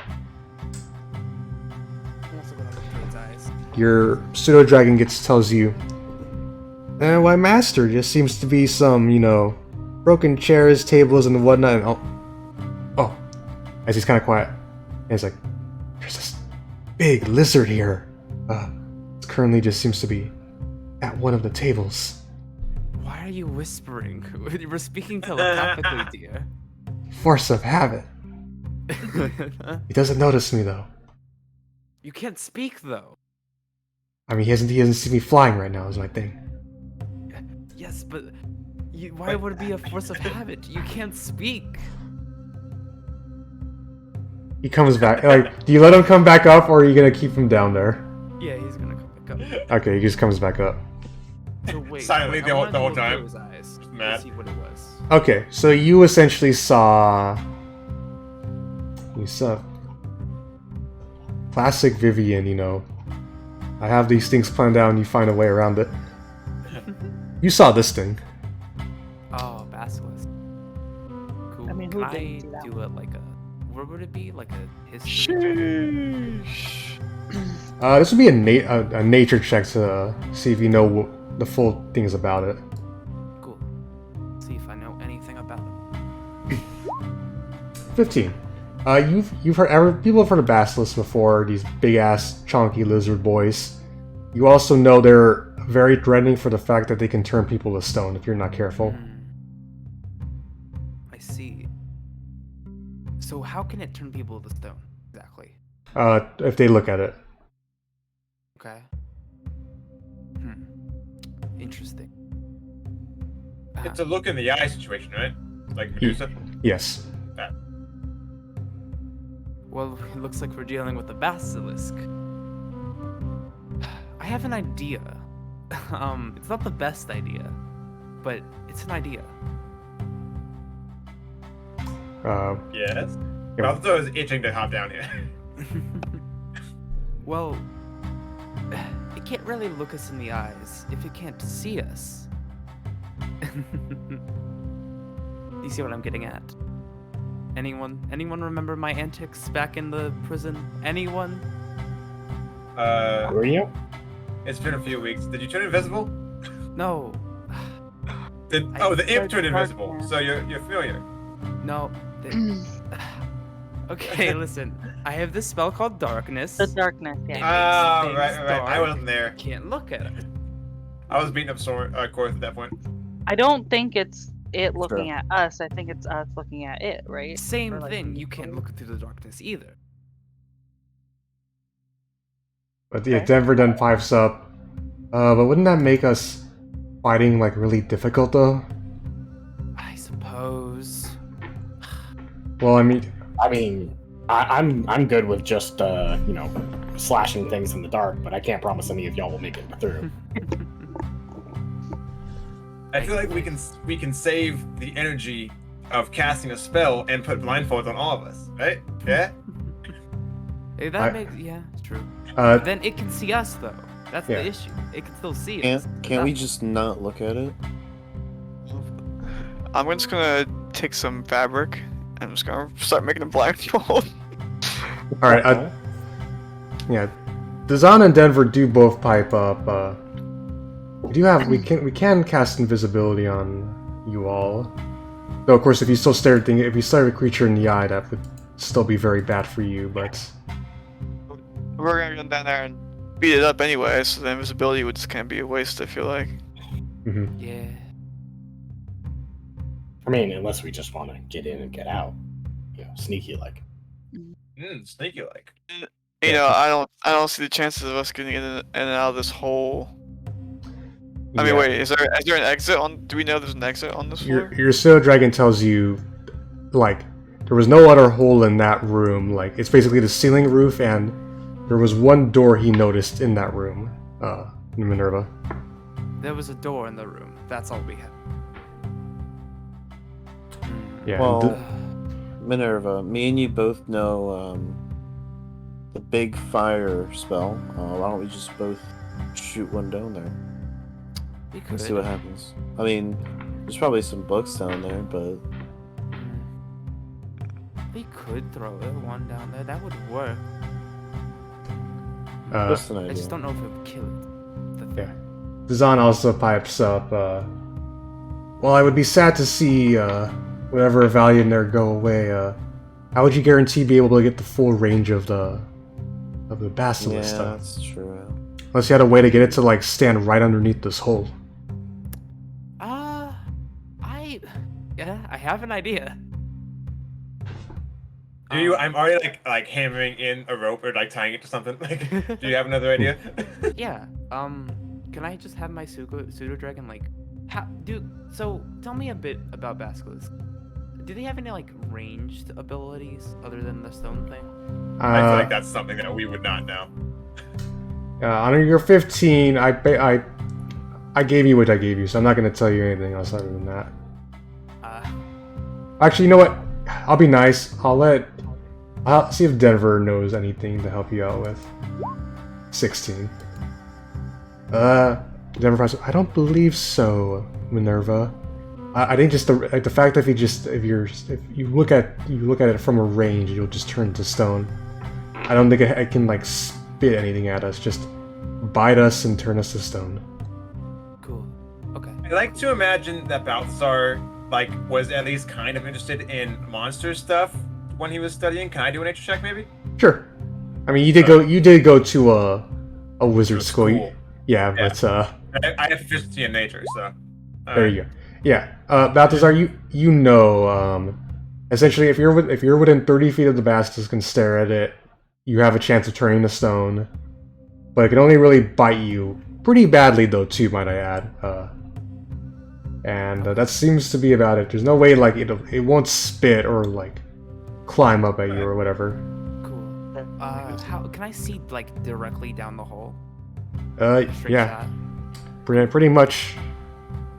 Okay. I think honestly we could probably just I'm gonna have my dragon like fly above it and like make a noise, make sounds. I guess that one. He will cry, but he will do it.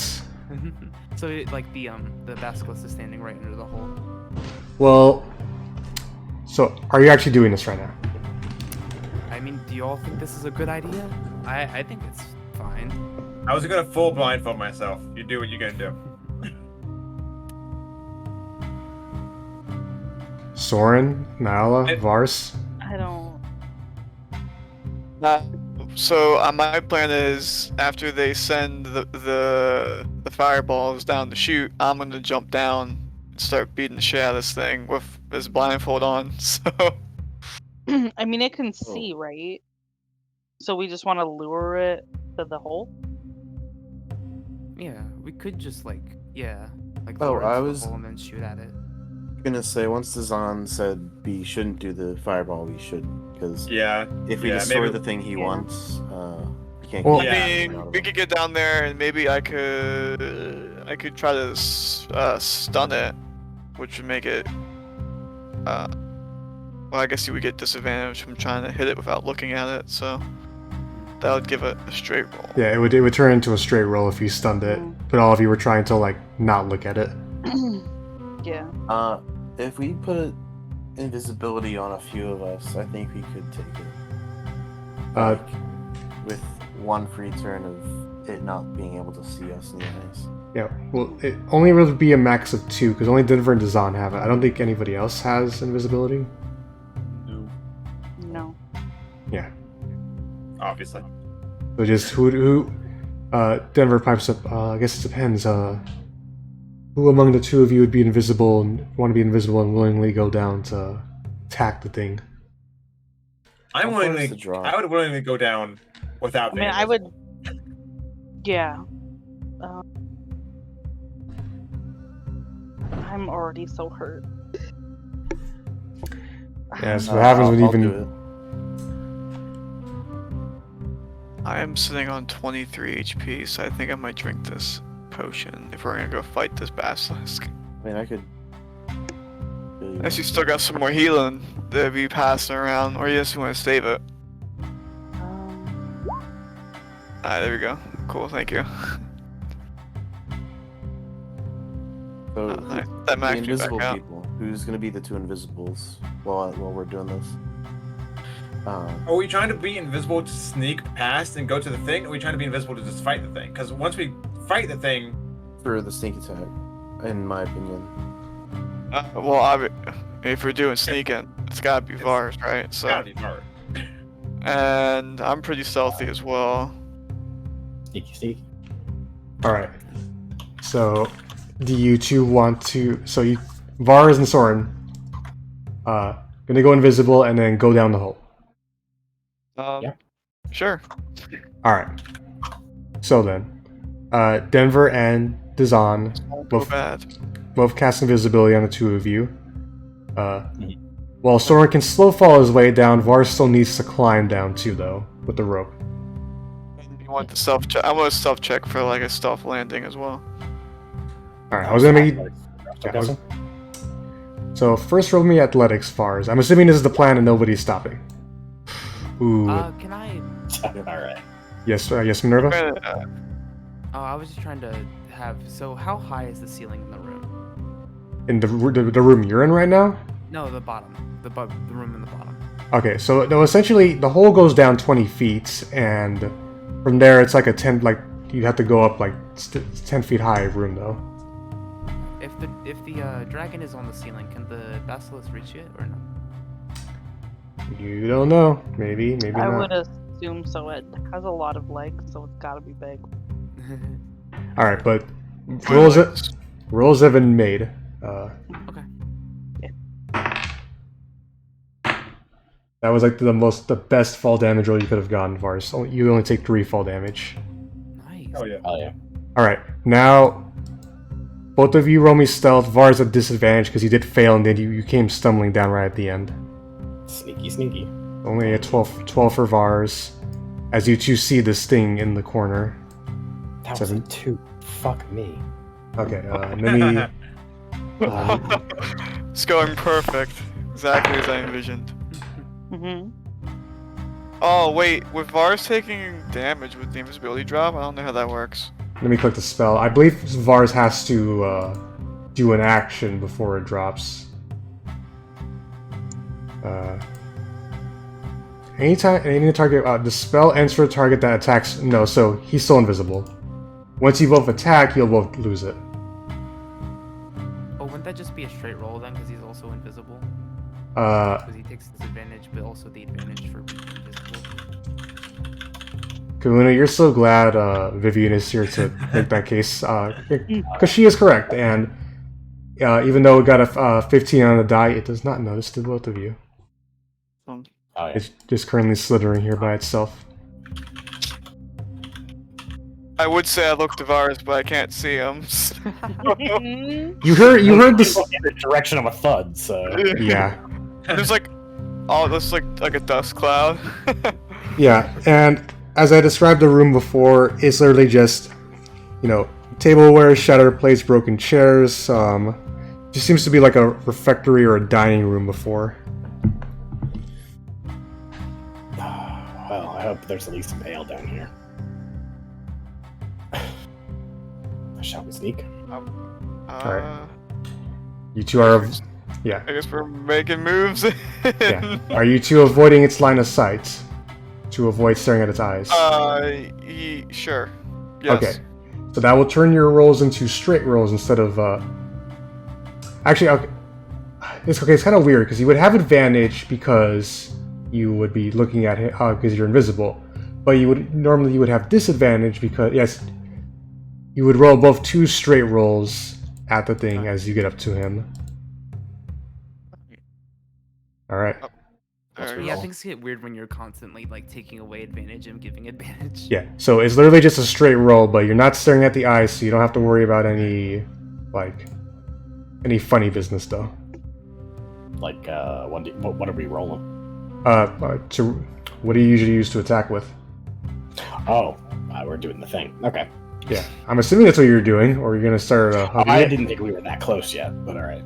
Oh no, I wrote to perceive you both, but it failed. So you can just get it to nice and easy.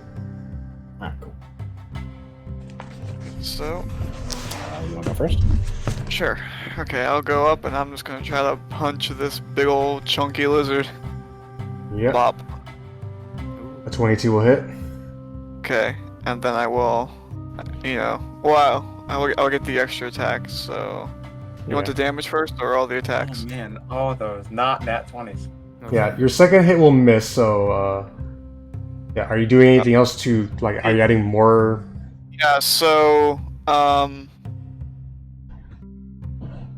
okay. So actually, hold on. I would have did this on the first attack. Okay, so give me the damage for your first hit. Only 7, so I'll mark that down. Then I'm going to roll a Constitution saving throw. What is the DC? On that, it's going to be 14. Okay, he fails it as you hit this guy at what appears to be the basilisk kidney as it tenses up like crazy though. So it's stunned, which would then give us advantage on the attacks, correct? Sure, it's complicated, but well, not for you. You're not invisible anymore. For Vars will get advantage.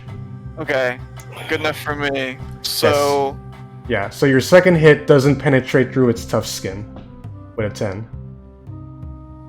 and that, I don't think that took up a bonus action, right? It doesn't say it did, no. So then we'll do another key point, and we'll do the... Flurry of blows. Alright, so make another 2 unarmed strikes as a bonus action at... You will roll them at disadvantage if you're trying to avoid staring at it, or you can make it straight rolls again if... Yeah, I'm not staring at it. Okay, So so I'm avoiding. 13 will miss, Okay, second. 11 will also... This thing is really, like, it has a tough exterior, as you're just... Like, Vars, you watch his sword and does a hi-ya, like, nice punch, and he goes, on, like... Throw up that, so AC 20. Okay. Now Vars. Yep. A 16 will hit it. Yep. And you do 10 plus your sneak attack, so 25, Jesus Christ. Yeah, it'd be like that. Alright. So, Right, I would begin combat right now, but, okay, you know what? Everybody roll initiative. I'll roll for the Basilisk too, but he's currently stunned and will not be unstunned until Sorrin's next turn. Pod. Oh, God damn it. Let's hope I don't roll really high on this. Zero. Big old goose egg, Nayala. I rolled a 0. Oh, 0. Oof. You just It's not don't even go the worst ever. roll. You could have gotten a -1. Okay. Balthazar got a 16. I get fucking 8. Let me roll for... Actually, for the sake of this, Denver's gonna just stay up with the wizard, so this is all on you all. Hell yeah. Pseudo Dragon's initiative is 8. Okay, he's got an 8, so... Pseudo Dragon has 8. Actually, Sorrin will probably go before his Pseudo Dragon. Nayala with that nice, healthy 0. And then for this guy... Ooh, oh my god, man. Okay. Top of the round, you hear the basilisk squelch out Correth from up there, as it is your turn. You said it's a 20-foot drop, right? Yes. You can make the athletics check, though, to, like, as your movement to go down, but you risk taking fall damage, I'm though. gonna face step down. Alright. It doesn't do anything special this time. Okay. And then I'm gonna cast Spirit Guardians while just covering my eyes. You bastard. Alright. It's a smart Oh, move. nice. So how many? It's 15 feet. Alright, so it does hit him, so I have to immediately make a wisdom saving throw for him. He fails with a 10, so he takes 12 radiant. As these guardians begin to, like, eat at him as he's just currently stunned on the corner. Guardian's Then gonna I'll- eat ass. Find the closest wall and just hug it, and that'll be Okay. my turn. Sounds good. You are up now, Vars. Do it again. Only straight roll because you're trying to avoid his eyes. And a 14 will miss, unfortunately. That's unfortunate. Yeah, you're trying to pierce through, but you ran into the same issue Sorrin was having. Yeah, I'm gonna bonus action disengage and just like, take 2 steps back. Okay. Balthazar, you're up. Sorry, I was muted. This if I crawl down, is that a movement action? Or like Yeah. Yeah. You'll use your movement to get down, but because 20 feet, but you'll have to make athletics checks so you don't like risk falling, taking fall damage. Okay. What if? Can I just jump down and then rage right before I hit the ground, so I take half damage? Yes. Thank you, fan. So- All right. Just So- hit the ground, screaming. Just jump in, yeah, and Are then you gonna land in a superhero pose? I'm absolutely that thing in a superhero pose. Yeah. Pose my whatever effect I have. It is Number 2. So you Ooh, teleport. I through- teleport. Okay. So first of all, you take. You know what? No fall damage given the roll you got. You literally, as you're about to hit the ground, you just teleport like right fucking here. Oh yeah, baby. And Yeah, you are blindfolded, so you would roll at disadvantage Yes. though. blindfolded, but Rex attack, baby. So Straight roll. straight roll. Teleporting. Yeah, I think I've Mm. figured out.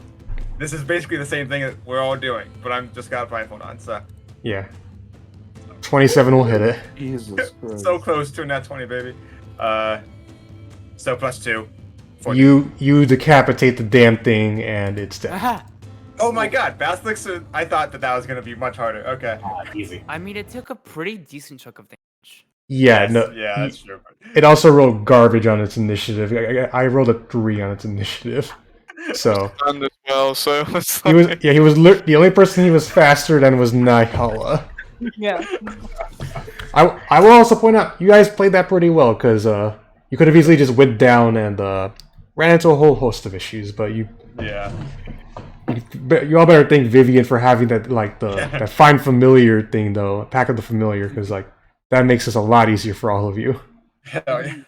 Okay. I was like, oh, there's gonna be snakes, and I was about to jump down, and then it was like Basilisk revealed, and I was like, oh, good thing I didn't jump down.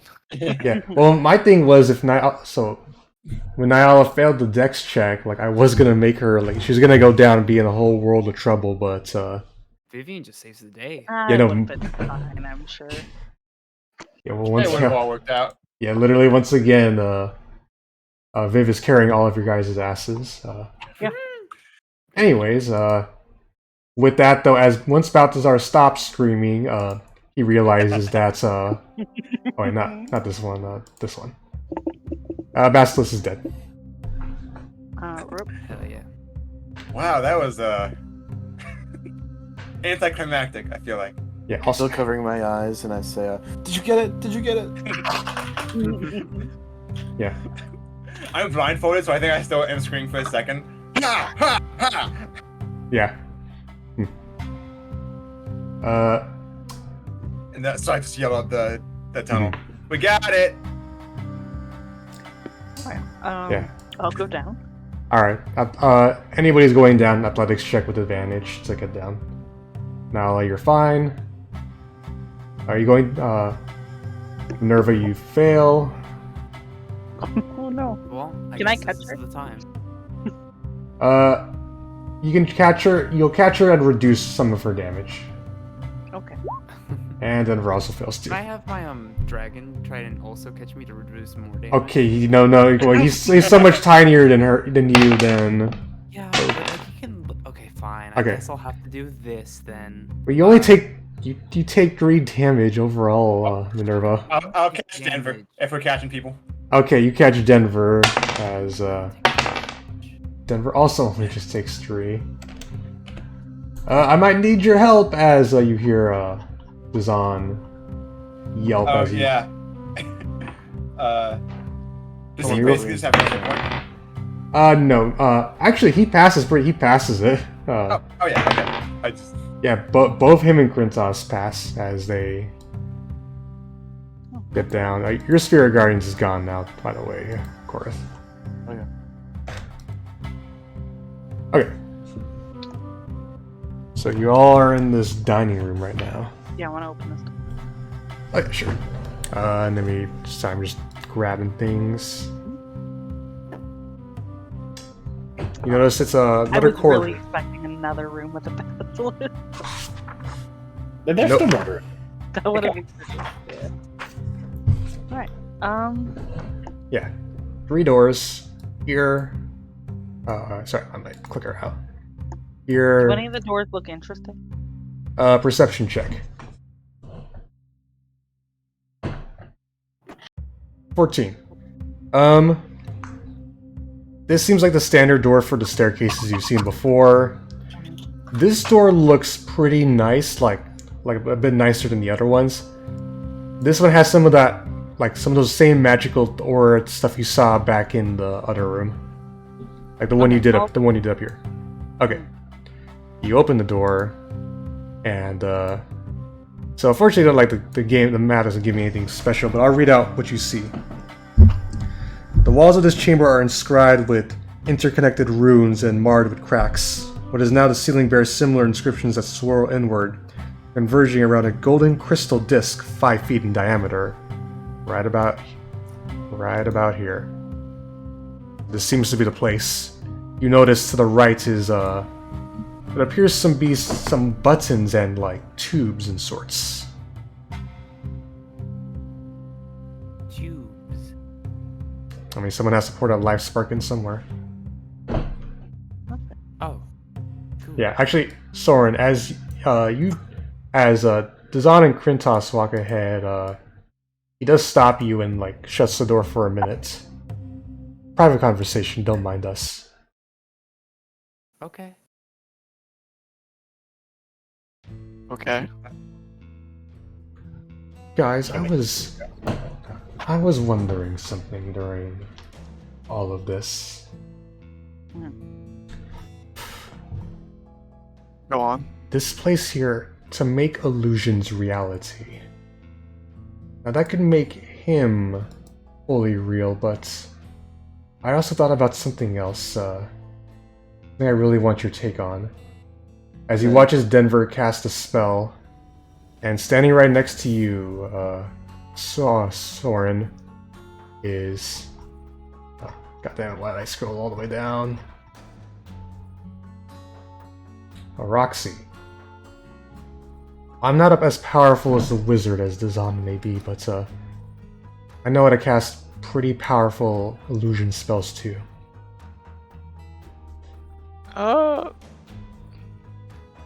I feel bad about how it all went down with Roxy.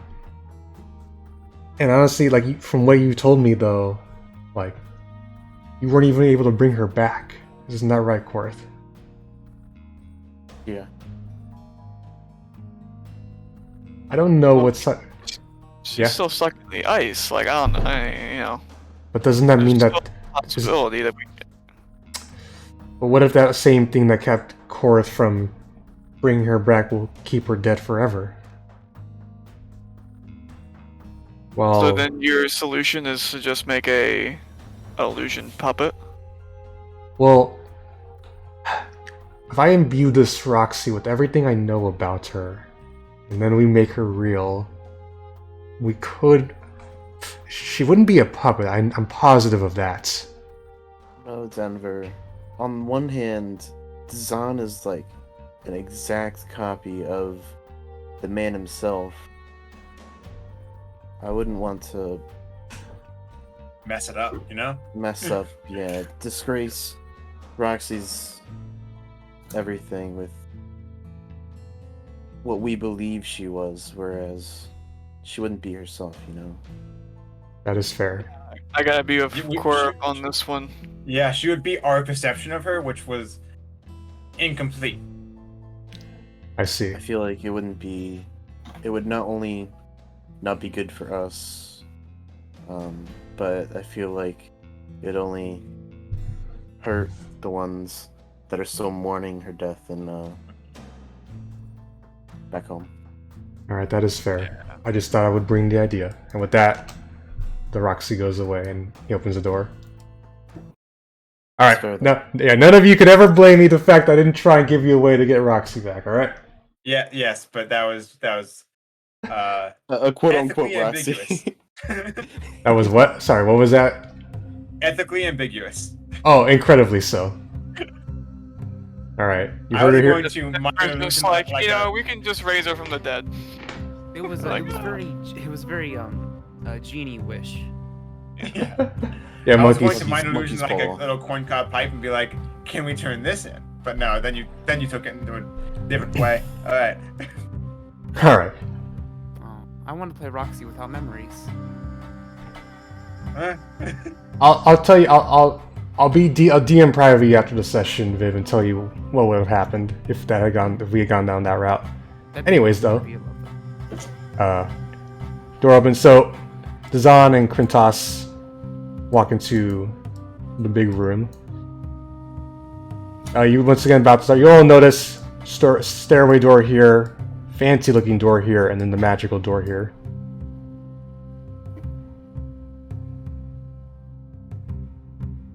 I'm interested in a fancy looking door. Fancy door, you say? All right.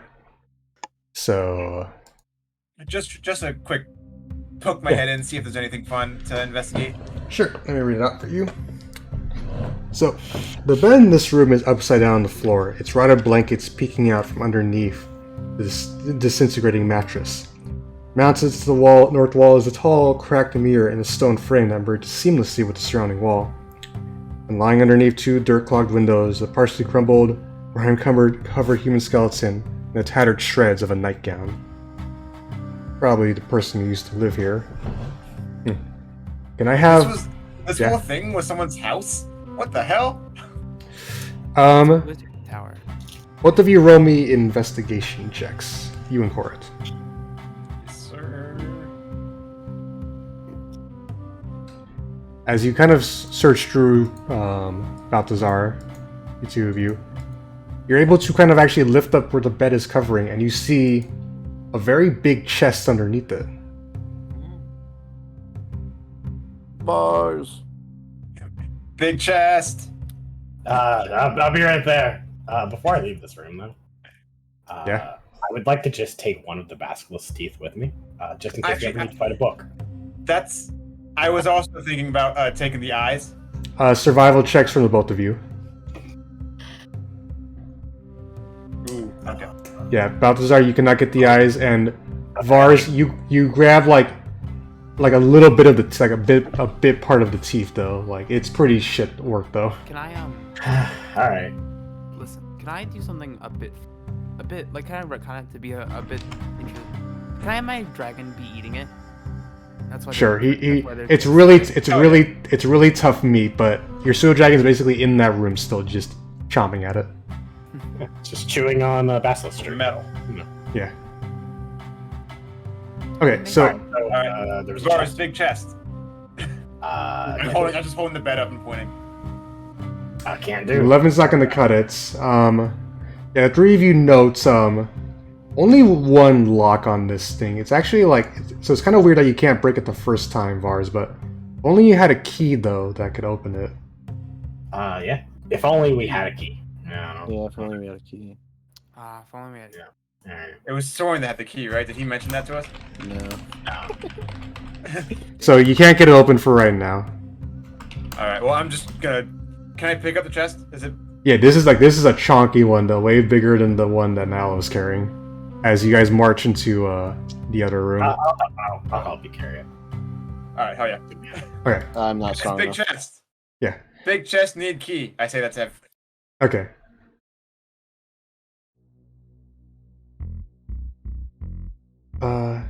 Wait, is this the right music I had for this? Screw it, I'll just keep it. Even if it is more actiony. As Dazan, the simulacrum, stands on the platform, he looks to where the buttons are and like where the fluid and stuff is. Start pushing the buttons. Maybe that'll get it working. Wait, what is it? Just start pushing buttons? I'll go push a button. Yeah. Yeah. As you do that, you see kind of popping up, like, right by here is another illusion of what appears to be a humanoid figure, fully blue, by the way, as he begins speaking, as Denver's like, oh, no worries, I got this. As Denver casts Comprehend Languages.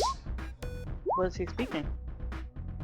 I don't know what language that is, but this is what he's saying. Behold my masterpiece. Here can illusions be made real. Shadows become substance. Create your illusion, let it stand atop the crystal disc, and watch my rune chamber do its work. With a life spark, anything is possible. As he looks to you, Minerva. Alright. As you see by the buttons is like this funnel, Minerva. I guess that's where you put it in. Cool. Alright, at this point, Sorrin walks into the door Yeah. with kind of with this key in his hands. Yeah, you're seeing Balthazar in the back carrying. Yeah. Let's look up. Hold on.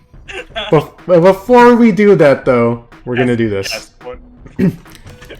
Minerva- I'm pointing at the key and then pointing at the chest. Like, Yeah. in awe. Minerva, do you put the life spark in? Oh yeah, give me 1 second. I'm thinking.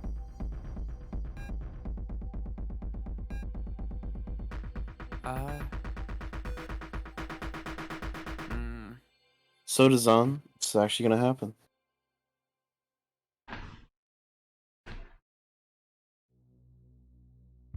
Do RP. Oh. Talk. Yeah, yes, I just need your friend Minerva to put it in. Go on, Minerva. Okay, I put it in. Fine. Alright. Hey, look, I'm sorry, Vivian. I did my best to maybe make this go a different way, but it's not happening. No, it's Alright. okay. No, that wasn't that. It was something different. Yeah. And as you pour it in, like, things begin to light up, runes begin to glow a light blue as the Zon begins to floats up into the sky. Not into the sky, but in the room. It's like, oh, it's happening! It's happened! As like this flash of light comes back. And as he comes landing on the ground, he's like, oh, I can feel. He's like, mouth on his face. It's cold! My god, is it cold here! Freezing, am I right? Yes! And can I taste? As he goes up, licks the wall. Oh my god, that's disgusting! Yeah, why'd you do that? What? Listen, do I you said want couldn't- food, bud? I have food. It's Okay, do you give him food? food. You give him a ration? Yeah, I give him a ration. Alright, he starts eating and he's like, oh, excellent.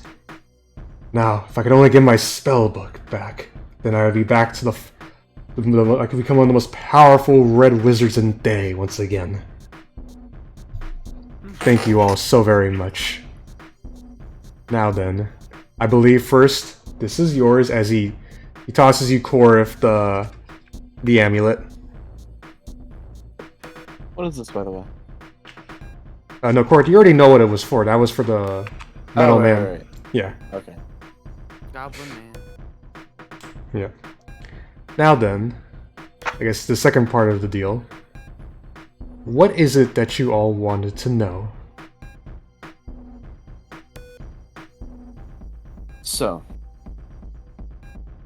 I mean, in my opinion, I wanted to just know everything about your little group that came here from the Arcane Brotherhood. Very well.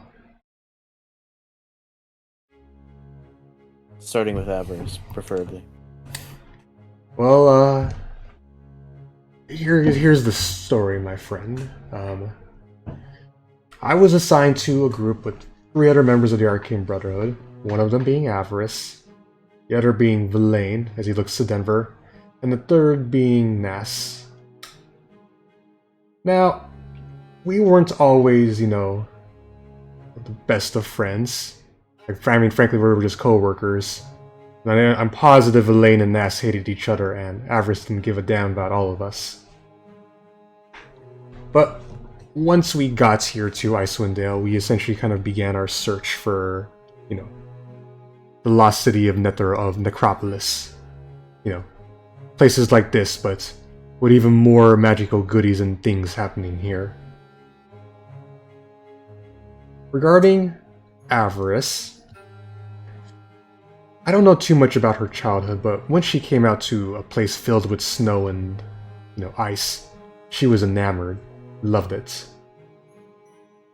I also know for a fact that she's a bit of a devil worshipper, but none of that's really been okay ever since the Barrow Green incident. From what I could tell, though, that she loved this place, and I think at a certain point, once she ran into some of the last remaining devil worshippers out here in this godforsaken land, Cerridon of all, she basically abandoned us and went off with them. I don't know if you've ever been to Cerridon of all? Yes. Yeah, we dealt with it. Well, there you go. As for her own motivations, though, she never gave enough of a shit about us to tell us. But, clearly she's doing something with devil worshippers. Something alright. Yeah. Though, if I were to believe anything, though... As he looks to you, Correth. Patrons offer a lot of power, and whoever she was worshipping was clearly offering her enough to abandon our expedition. And trust me, you've seen what just one tower here could do. Imagine if you found a whole city of stuff like this, though. It'd be incredible. But if I really had to guess, even though she may say she hates Barrow Green for what he did to the devil-worshipping cause, part of me thinks that she wanted to be just like him, but in the inverse, though, instead. To become the next Barrow Green, and bring the devil worshippers back to the Forgotten Realms. Regarding the other two members of my expedition, Nass and Vaelaine, like I mentioned, didn't really get along that well. Mainly because of how much they should do to help people out here. Vaelaine was very dedicated to actually finding the necropolis, what we were looking for, while Nass got more enamored with wanting to be a hero and save the people here. We went to one of our contacts, a man by the name of Copper. I don't know if lives in Bryn Shander, a tinkerer of sorts. Nass only got more enamored about what they could do, though. It was also in that town as well when Nass met up with some Dragonborn or whatever, platinum scale and whatnot. Ooh. Yes. We hit our way, we left Bryn Shander at that point. Nass and Vaelaine still fighting, and we went up north. We went through Cerridon of all, and that's where Avarice broke off from us. And then we went to Cerridon. Still, once we got there, though, that's where our expedition group essentially fell apart. Where you see Vaelaine, who was very much dedicated in terms of putting her place in the history of the Arcane Brotherhood. Someone who was very prideful about that. She had a very powerful magical artifact that was helping her out with, you know, where to find things, information about the region, you know. It could even empower certain magical objects as well, too. And Nass really wanted it. So Nass, with her little platinum boyfriend, she was able to get him up to Cerridon, while Nass was able to challenge, you know, Vaelaine for the artifact.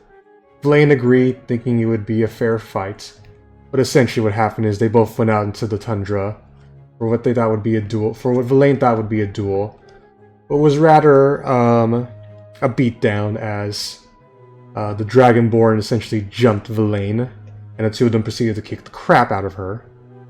And after that, Nass took the artifact and went off with the Dragonborn to God knows where. As for Vaelaine, ashamed about what happened. Essentially just ran off. Put herself into her own exile. Of course, by then it was only me who was really focusing on the damn mission at hand. I found this lovely little place after hiring some people out in the East Haven to help me find it. But, I think I've learned my lesson about all that, because, the old me wanted to keep this place hidden. And so he got rid of the rest of them. And then he had me here to basically do the rest of the research, while he went back into town for supplies. The only person you could trust is yourself. But something tells me that things didn't go well for him when he went back to town, given that the fact he told me he was burned at the stake. As you all finally realize, out of character, the reason why Dazan was killed was because they found out he killed the East Haven guides he hired to help him find the Spire to begin with. Ah. Yes. As Dazan, at that point, sits back down, gets back up. Well, I think that's about it for me. I need to go get my spellbook and my lucky red hat. I'm assuming they're still both in East Haven. Last we saw the hat, it was in East Haven, certainly. Oh, I guess that's where I need to go then. It was a very alluring red hat. I think we were all enamored by it. I'm probably gonna need a bit of a disguise as well too. As I was gonna say. Yeah, no, they'd be pretty on board with killing you. Yeah. As he casts disguise self on himself and essentially just turns himself into fancy looking elf. Well, what about your buddy? And I we're just Krintos will still come with me, but he's not gonna walk into town with me. That's more what I was thinking. Yeah. He would also draw attention to you. Yeah. Do you have any other questions before we get moving? Real quick, out of character, just to remind me. Verlaine was her name? That's Denver's sister, right? That's Denver's sister. Okay, so she's the one who went into hiding. Got it. Yeah, after Nass and the Dragonborn, quote unquote, beat the crap out of her and basically stole her stuff. Got it. Yeah. How are you looking right now, Sorrin, as you just heard all that? Well, I'm keeping my cool Mhm. because I'm pretty sure we knew, at least I knew that Silas and Nass are off at that other The island of Solstice. So, the island of Solstice. So I kind of have this is like the filling in the gaps. Yeah. To just clarify it though, they met up, Bryn Shander, talked to Copper once, went to Kaer Koenig, got what they needed from Verlaine, quote unquote, and then from Copper, went back to him, and then went off to the Black Cabin, and from there, the island of Solstice. Filling in all the pieces. Sounds like Silas is really kicking ass. Hoping for the right reasons. Yeah, I was gonna say, but you Yeah, said that so proudly. You look. Roll me an insight check, Sorrin. Insight. Yeah, you look at Denver. He is very much pissed and upset about what he's just heard. Oh well. I mean, I don't know about you, Cam, but if I wouldn't, wouldn't, I don't know about you, Cam, but if I went up and kicked the crap out of your sister, I don't think he'd be too happy either. I personally didn't kick the crap out of his sister. Okay, but I'm not gonna say anything. I'm not gonna say. I'm just gonna let him. We'll hash it out later. Yeah. As for you, Balthazar. Not in front of the entire party. Yeah. As for you, Balthazar, you have a chest. Yeah. All right. Sorrin, chest, key, go. Yes. Using all of my monk training, I insert the key into the chest. I applaud. Yeah. Hell yeah. As you open it up, you see 3 very lovely weapons in here. Hell yeah, baby. One is a blue, dark blue greatsword. The second is a deep red battle axe. and the third is a green rapier. Come on. Battle axe is a small one, right? Like one hand Yeah, size. that was the one Roxy used to wield. Wanted, yeah. Hmm.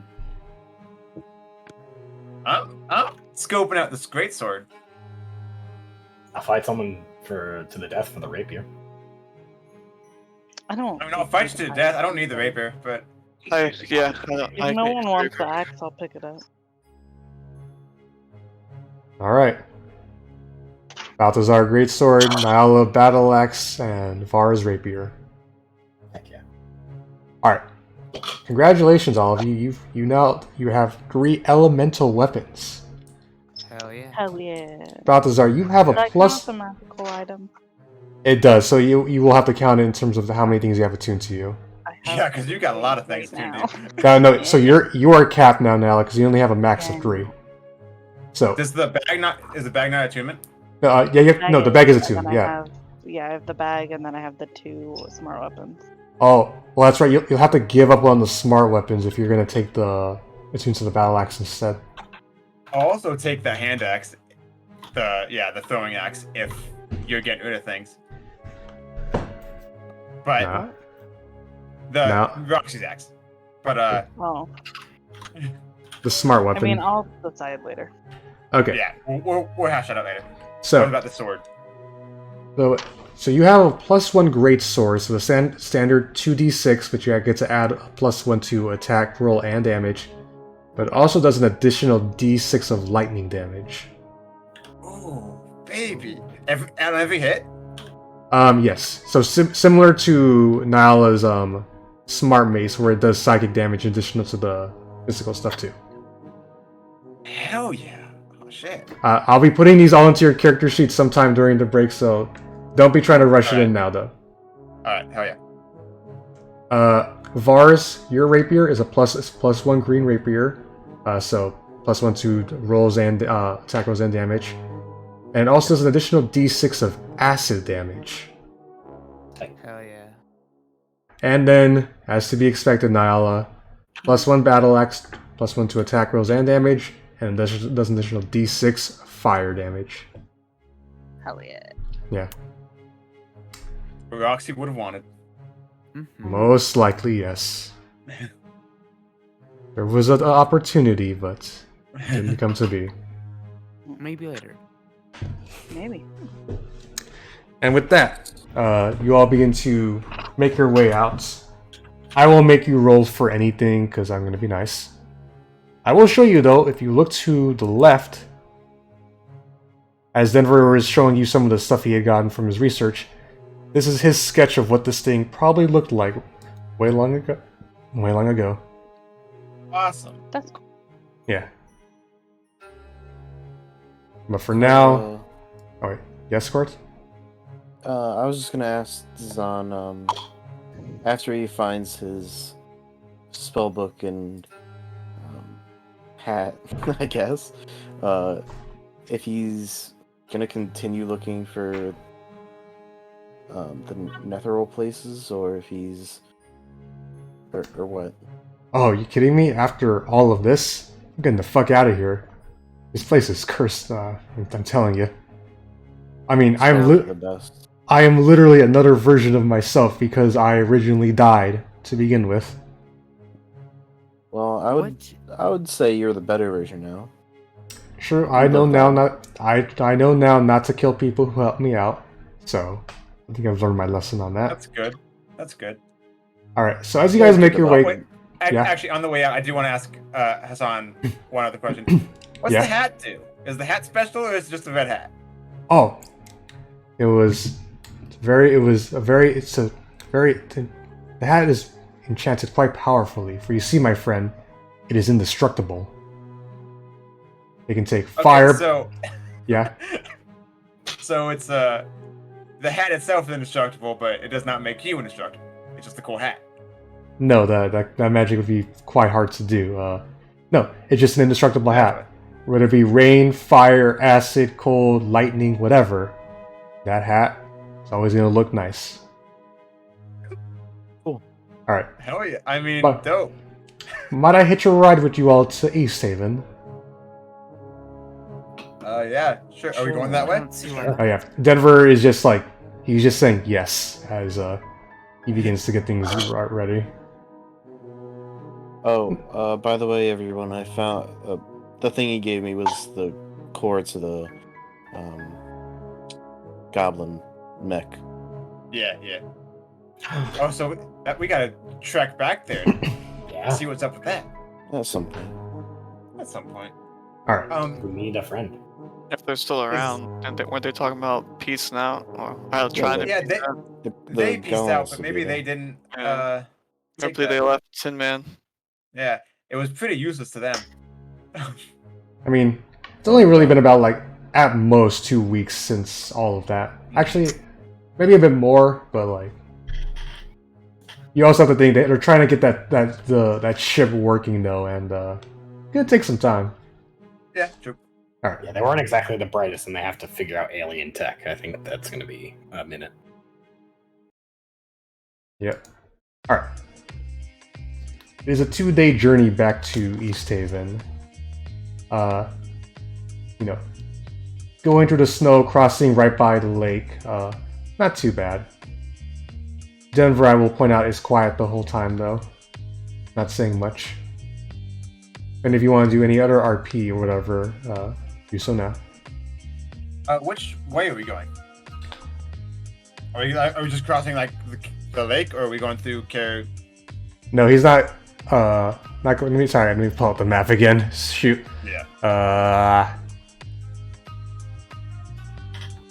Here it is. Like, are we just going straight path and like going over the frozen lake, or are we? Yeah, just going right around the lake. Oh, we don't have to go over. Okay. Yeah. I mean, it's something like this. Yeah. All right. But he's getting back onto the main road, which is like around here, though. Okay. Yeah. The man silent. Yeah. I was gonna ask Denver if he would identify this wand, if he's up for it. Sure. During the night when you're all it's about a 2-day journey. On the night you're resting, he will do that for you. I gotta do 2 things, so give me 1 moment to pull it all out. So, as he looks at it, this is a wand of binding. First off. And then, let me actually pull up the full stats for it. The way it works, it has 7 charges. You can regain a certain amount per day, daily at dawn. So if you expend all the charges during a day, you can risk destroying it. There's about 3 things you can do with it. First, you can cast certain spells out of it, spend charges. You can expend 5 full charges out of it to cast Hold Monster, or you can only spend 2 charges out of it to cast Hold Person. The other thing you can do is, you can also help you escape. So while holding it, you can use a reaction to expend 1 charge and gain advantages on anything trying to, on saving throws to help you avoid being paralyzed or restrained, or expend a charge to help you gain advantage on any check to make to escape a grapple. So, essentially a wand with a certain amount of charges that you can use to either cast spells to bind people or cast things to help you avoid getting stuck or captured, though. I will point out, though, Nayala, you have a lot of magical things on you, so... I do. I was gonna ask if anybody wants this. No, if no one else is gonna speak up, I would take it. But Yeah, I feel like I'm fine without it. I think I can escape binds. For castle moves. Alright. Remind me, Correth, how many magical things do you have now? I have the laser pistol. Okay. That's it. Alright, so yeah, you can take it, and if you want to attune to it, it's totally fine. Let me DM acoustic. It's been a while since I've messaged you straight on Discord. Oh my god. Where is the acoustic? Oh, there he is. Yeah, I just sent you a message Thank so you. you could find me. There. So keep that in mind for your wand. As you get to the outskirts of East Haven, the Zong gets off. Thanks you all. I do wish you the best Good of luck luck. getting your hat. Yeah, thank you. I wish you the best of luck in whatever you're all trying to do. Same to Same. you with that vis-a-vis hat. Yeah, Live your life to the fullest. I will, because I already lost it once and I'm not losing it again. Live your hat to the fullest. Yeah. And from there, Denver drives you all into East Haven. Immediately parks at the Wet Trout, that bar some of you went to last time. And the man needs a drink. He's just been silent the whole time, outside of like helping you out with certain things like that, Nayala. Are we wanted here? We're wanted here, right? Not Or is as it he or not? as he gets in. It's been a whole week since all of the stuff at Revel's End. As you all kind of sit down and like. To No be one's- fair, we were arrested, so like, are they looking for us? You don't experience any stuff as you kind of go in there and chill at Also, the East Haven people like you. speaker. Yeah, the East Haven speaker was on our side, right? Yes, he was there at Revel's End. Yeah. Well, you helping never us know. out. Yeah, so we're fine here. Walk in, get the cuff slapped back on us. No. Just for posterity's sake, and might be not great to bring up, the 10 days gap for Roxy, is that passed now? Yeah, oh, that passed a while ago. Okay. Yeah. Well, We didn't know in character, so. Yeah. Yeah. As is it Denver, yeah, as he's just sitting there. I did for a drink. Yeah. He's just sitting there. Well, I guess now I finally can get the 5th sigil and go to the next Council of Speakers meeting. Hooray. You don't seem to be too happy to be on this fetch quest. Well, I mean, the fetch quest is over now, Vars. And my sister, if she is somehow still alive, doesn't want to be found. well, the way he put it, it definitely sounds like she's still alive. That would be the good news. She was literally like beaten and robbed of all of her things. I'm sure if Yeah, you she was still alive last we heard. It's things could have happened since then. Yeah. Yeah, I'm sure if you put out flyers in the 10 towns, she'll come out looking for you, looking for a ray of hope in her trying times. Wait, did we know where the attack happened? The So, pulling up mass and the map again. So you guys are. So the way it's been explained is that Brinchander was the main place where they were all at, and then Caer-Dineval was where Avarice split up. It's Caer Koenig, north of Caer-Dineval, is where like the quote unquote break up the group. Like the break up the group really did begin to like happen. And that's where Did we go to that town? you guys never went to Caer Koenig. You went to Caer-Dineval and opted to go to just went straight south. Yeah. yeah, because you had the choice, but you opted to go to East.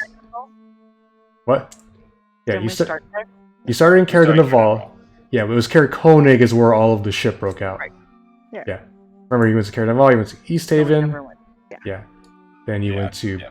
Brinchander, Targos, back here. Back down, past Targos. Yeah, no, I actually believe, given the way this tool works, I can actually map out, like, do the full arrow The entire everywhere. path. Yeah, but I'm not gonna do that right now. Yeah. But I wanted Correth to roll me a persuasion check as you're trying to cheer him up. Alright, let me roll insight for Denver. He appreciates the sentiment, but he's still just kind of upset about both of what happened to his sister, but also for another reason, which a certain party member may know more about. I mean, it's up. Have we all not pieced together the Chrome Dragon situation? Okay, I mean, But how much you all fully know is up to debate, but you definitely know what Sorrin. I'm assuming this is correct, Sorrin. What Sorrin is kind of after. I mean, I know in character because he showed me the letter. Yeah, I don't know if I was there for that, but I don't know. Denver, there's got to be some kind of spell or something that can track down your sister, right? yeah, you wizards don't have ways to talk to each other magically. I mean, there's sending. That's more of a cleric thing, and I'm not. Fortunately, like I said, my school of magic was in illusions. I mean, I think if I go to the speaker meeting, then I can definitely talk with whoever runs Kaer Konig and start fanning things out from there. But Is that the only reason you were looking for the I or mean, getting the signatures? yeah, to help kind of find her. I mean, my sister is pretty, she's not the youngest person anymore, but she's always been about, like, proving herself both to our family and to the magical community. I mean, the basic rumor has it, as he looks to you, Balthazar, and you kind of know this as well, too, like, us Arpels aren't really the most powerful wizards, and to get a spot in the Brotherhood, you usually have to be somewhat powerful. Personally, I think my dad just bought my sister her position there. That's why she was able to get in. And this was supposed to be the grand expedition where she, proves herself to the community. Finds this necropolis and then, whatever things it has to offer. But instead, she got caught up with 3 other partners who appear to have been full of absolute bullshit. A devil worshipper, a man who only cares about him, who only can trust himself, it seems like, and a woman who cared more about her own goals rather than those of her party. Let me ask you this though, Sorrin, as he looks to you. Yeah. Would Silas be willing to do all of that? Is it in his nature to do stuff like that? Or was there something else going on? Sorrin sighs. I had the same conversation with my fellow monks out on the lake before we left to go bust you out. And after Roxy's death, when it came down to it, how I really feel about my master here, and I don't know, the Silas I knew before he left wouldn't do what he seemingly has been going around doing, but the Silas that's here now is clearly not the same. So Yeah. when it comes to it, I'll give you my word, if I have to, I'll settle the score for your sister. I see. He seems appreciative of that. What he does mention as Either he, way, if we can find her, we will. yeah. And as he begins to take a sip, I guess the question for you then, Sorrin, is, did this Nas change him, or did this place change him? As he takes a nice long sip. Well, Or perhaps he was always like that. I would like to think he isn't weak in the mind and able to be controlled so easily, but I'm sure there's something to get to everyone. At this point, you guys all watch as you see people coming in, and you see Captain Indra, the half-elf captain who leads the guard here, with 2 other guards, as she walks up to all of you. So when we get arrested. No. Wait, I don't want the... Sorry, let me just use this one. Oh. Someone told me you were all in town. Happy to see you all here. Is everything alright?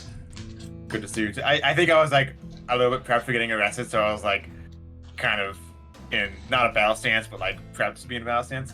Yeah. Yes. We're okay. Yeah. Oh, and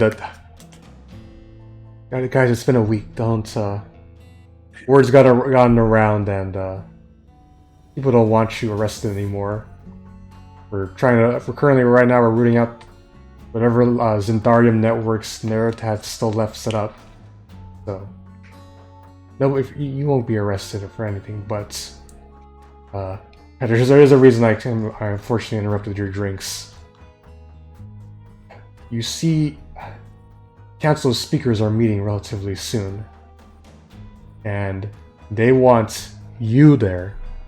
And she's pointing at you, Vars. Me? Yes. We've heard the rumors, Varric. And what's worse is that we've recently gotten a letter from a Zardrock Sunblight. And he says, and he said in that letter that if we don't give you to him, then he's going to destroy the 10 towns. And that, my friends, is where we're going to end the session. That's rough. It's rough, buddy. A lot of people trying to destroy these 10 towns. Uh-huh. Yeah. You guys have done a lot for this town. Not gonna lie, these areas, this whole region, not gonna lie. You know, bailing their ass out of a lot of stuff. Yeah. So, first of all, congratulations for finally getting through all of Revel's End and the Lost Spire. You are all now level 6. Oh yeah, baby. I got an extra attack. There you go. Second of all, I am going to try to run another session next week. I guess in my mind, I'm still really trying to figure out this whole schedule stuff. You know, it's been very hectic for me recently, but I am going to try and do it for next week, though. Oh, let's go. Good shit, good shit. What? That's crits. What is it, MJ? Just Sorrin's roll looks weird. Yeah, I rolled it through the character mancer. Ah. Yeah. Third, of course, sorry to just cut the session off there, but I thought that'd be the best cliffhanger. That's for sure. Yeah. That's fine. But yeah, and so yeah, level up. We're gonna try and play again next week. Hope I'll make sure to input the new weapon stuff into those who have gotten them though. Mm-hmm. Oh yeah. Yeah. And normal time Thursday, right? For next week. Oh yeah, it will be Thursday next time. Yeah. Right, I couldn't do tomorrow, so it just happened to all work out pretty well for here. Mm-hmm. I will say this: if your characters have anything they want to do in the 10 towns, like kind of specifically, like a small sort of downtime thing, though, like DM me so I can like at least prep for that though as we go into the next session, because this is where the story is going to get a little bit more crazy, though, in my opinion. I can't wait to play Family Feud. Yeah. All right then, and Vivian, do you want to know what would have happened if they chose to make the Roxy illusion real instead? Sure. All right. So you're a fan of Kingdom Hearts, aren't you? Oh, fucking, oh, yes! Oh my god, yes! Were we gonna Really? get nobody? It would have basically been like, it's a Roxy who like has this memories of things about Roxy and like the stereotype of Roxy that everybody had of her, but it also would know for a fact that it's also not Roxy and is just a illusion brought to life though. So Good. Oh, it that would would be cool. yeah, it would have been a very fun, interesting character thing. But I also know for a fact though too of if you had gotten that route, Dazan would have basically fought you all to the death to get the life spark back, and would have told you nothing of the information you needed. Yes. And Understandable. and also B, it would have also made a weird situation of what was going to happen to Minerva, but I would have just assumed Viv would have just retired. But yeah, I think you guys did make the right call, because ethically it was super questionable about what you would have done if you would have tried to make because it would be Denver making the illusion just of everything you guys knew about Roxy. It would not nearly have been the same as like the simulacrum that was made of Dazan. But yeah, that's Roxas. oh Jesus Christ! I just realized that's actually fits so well. That's fully what it would be. I just- All right. Yeah. So, anybody else have any other questions? Okay. No, Yeah. yeah, I'm good. Yeah. Oh yeah. Now, Cam, you can see why I wanted to hold off when you were sick, because there was, yeah, Yeah, some definitely. important lore here, I will say. I think you guys did a great job at the Spire. Dealing with, you guys dealt with the basilisks pretty well, in my opinion. But yeah, that was almost nothing. I literally took no damage the entire session. Well, oh yeah, yeah. That was also why the fall damage stuff was so important too, though, because like you would have gotten bruised up more and more as you gone down. yeah, and yeah. I was just fucking. I'm so good at athletics. That's my shit. Yep. And All right. then at the top of that, I have so much HP. All right. Everybody hop into the stream so I can raid someone, and then I'm gonna go eat dinner. For sure. Yeah. Hell yeah. That was fun. Good. Yeah. Good Glad. stuff. Yeah. Glad you all had fun. Can't wait for next week. Alright. Yeah. Next week I think will be a lot of fun. Oh, I love those animated emotes that Ko made now. That's good. Yeah, Alright. I got a co-sub from someone. Nice. All right. It's like- Everybody say bye, stream. Bye, stream. Stream. Bye, stream. Mwah, mwah, mwah, mwah.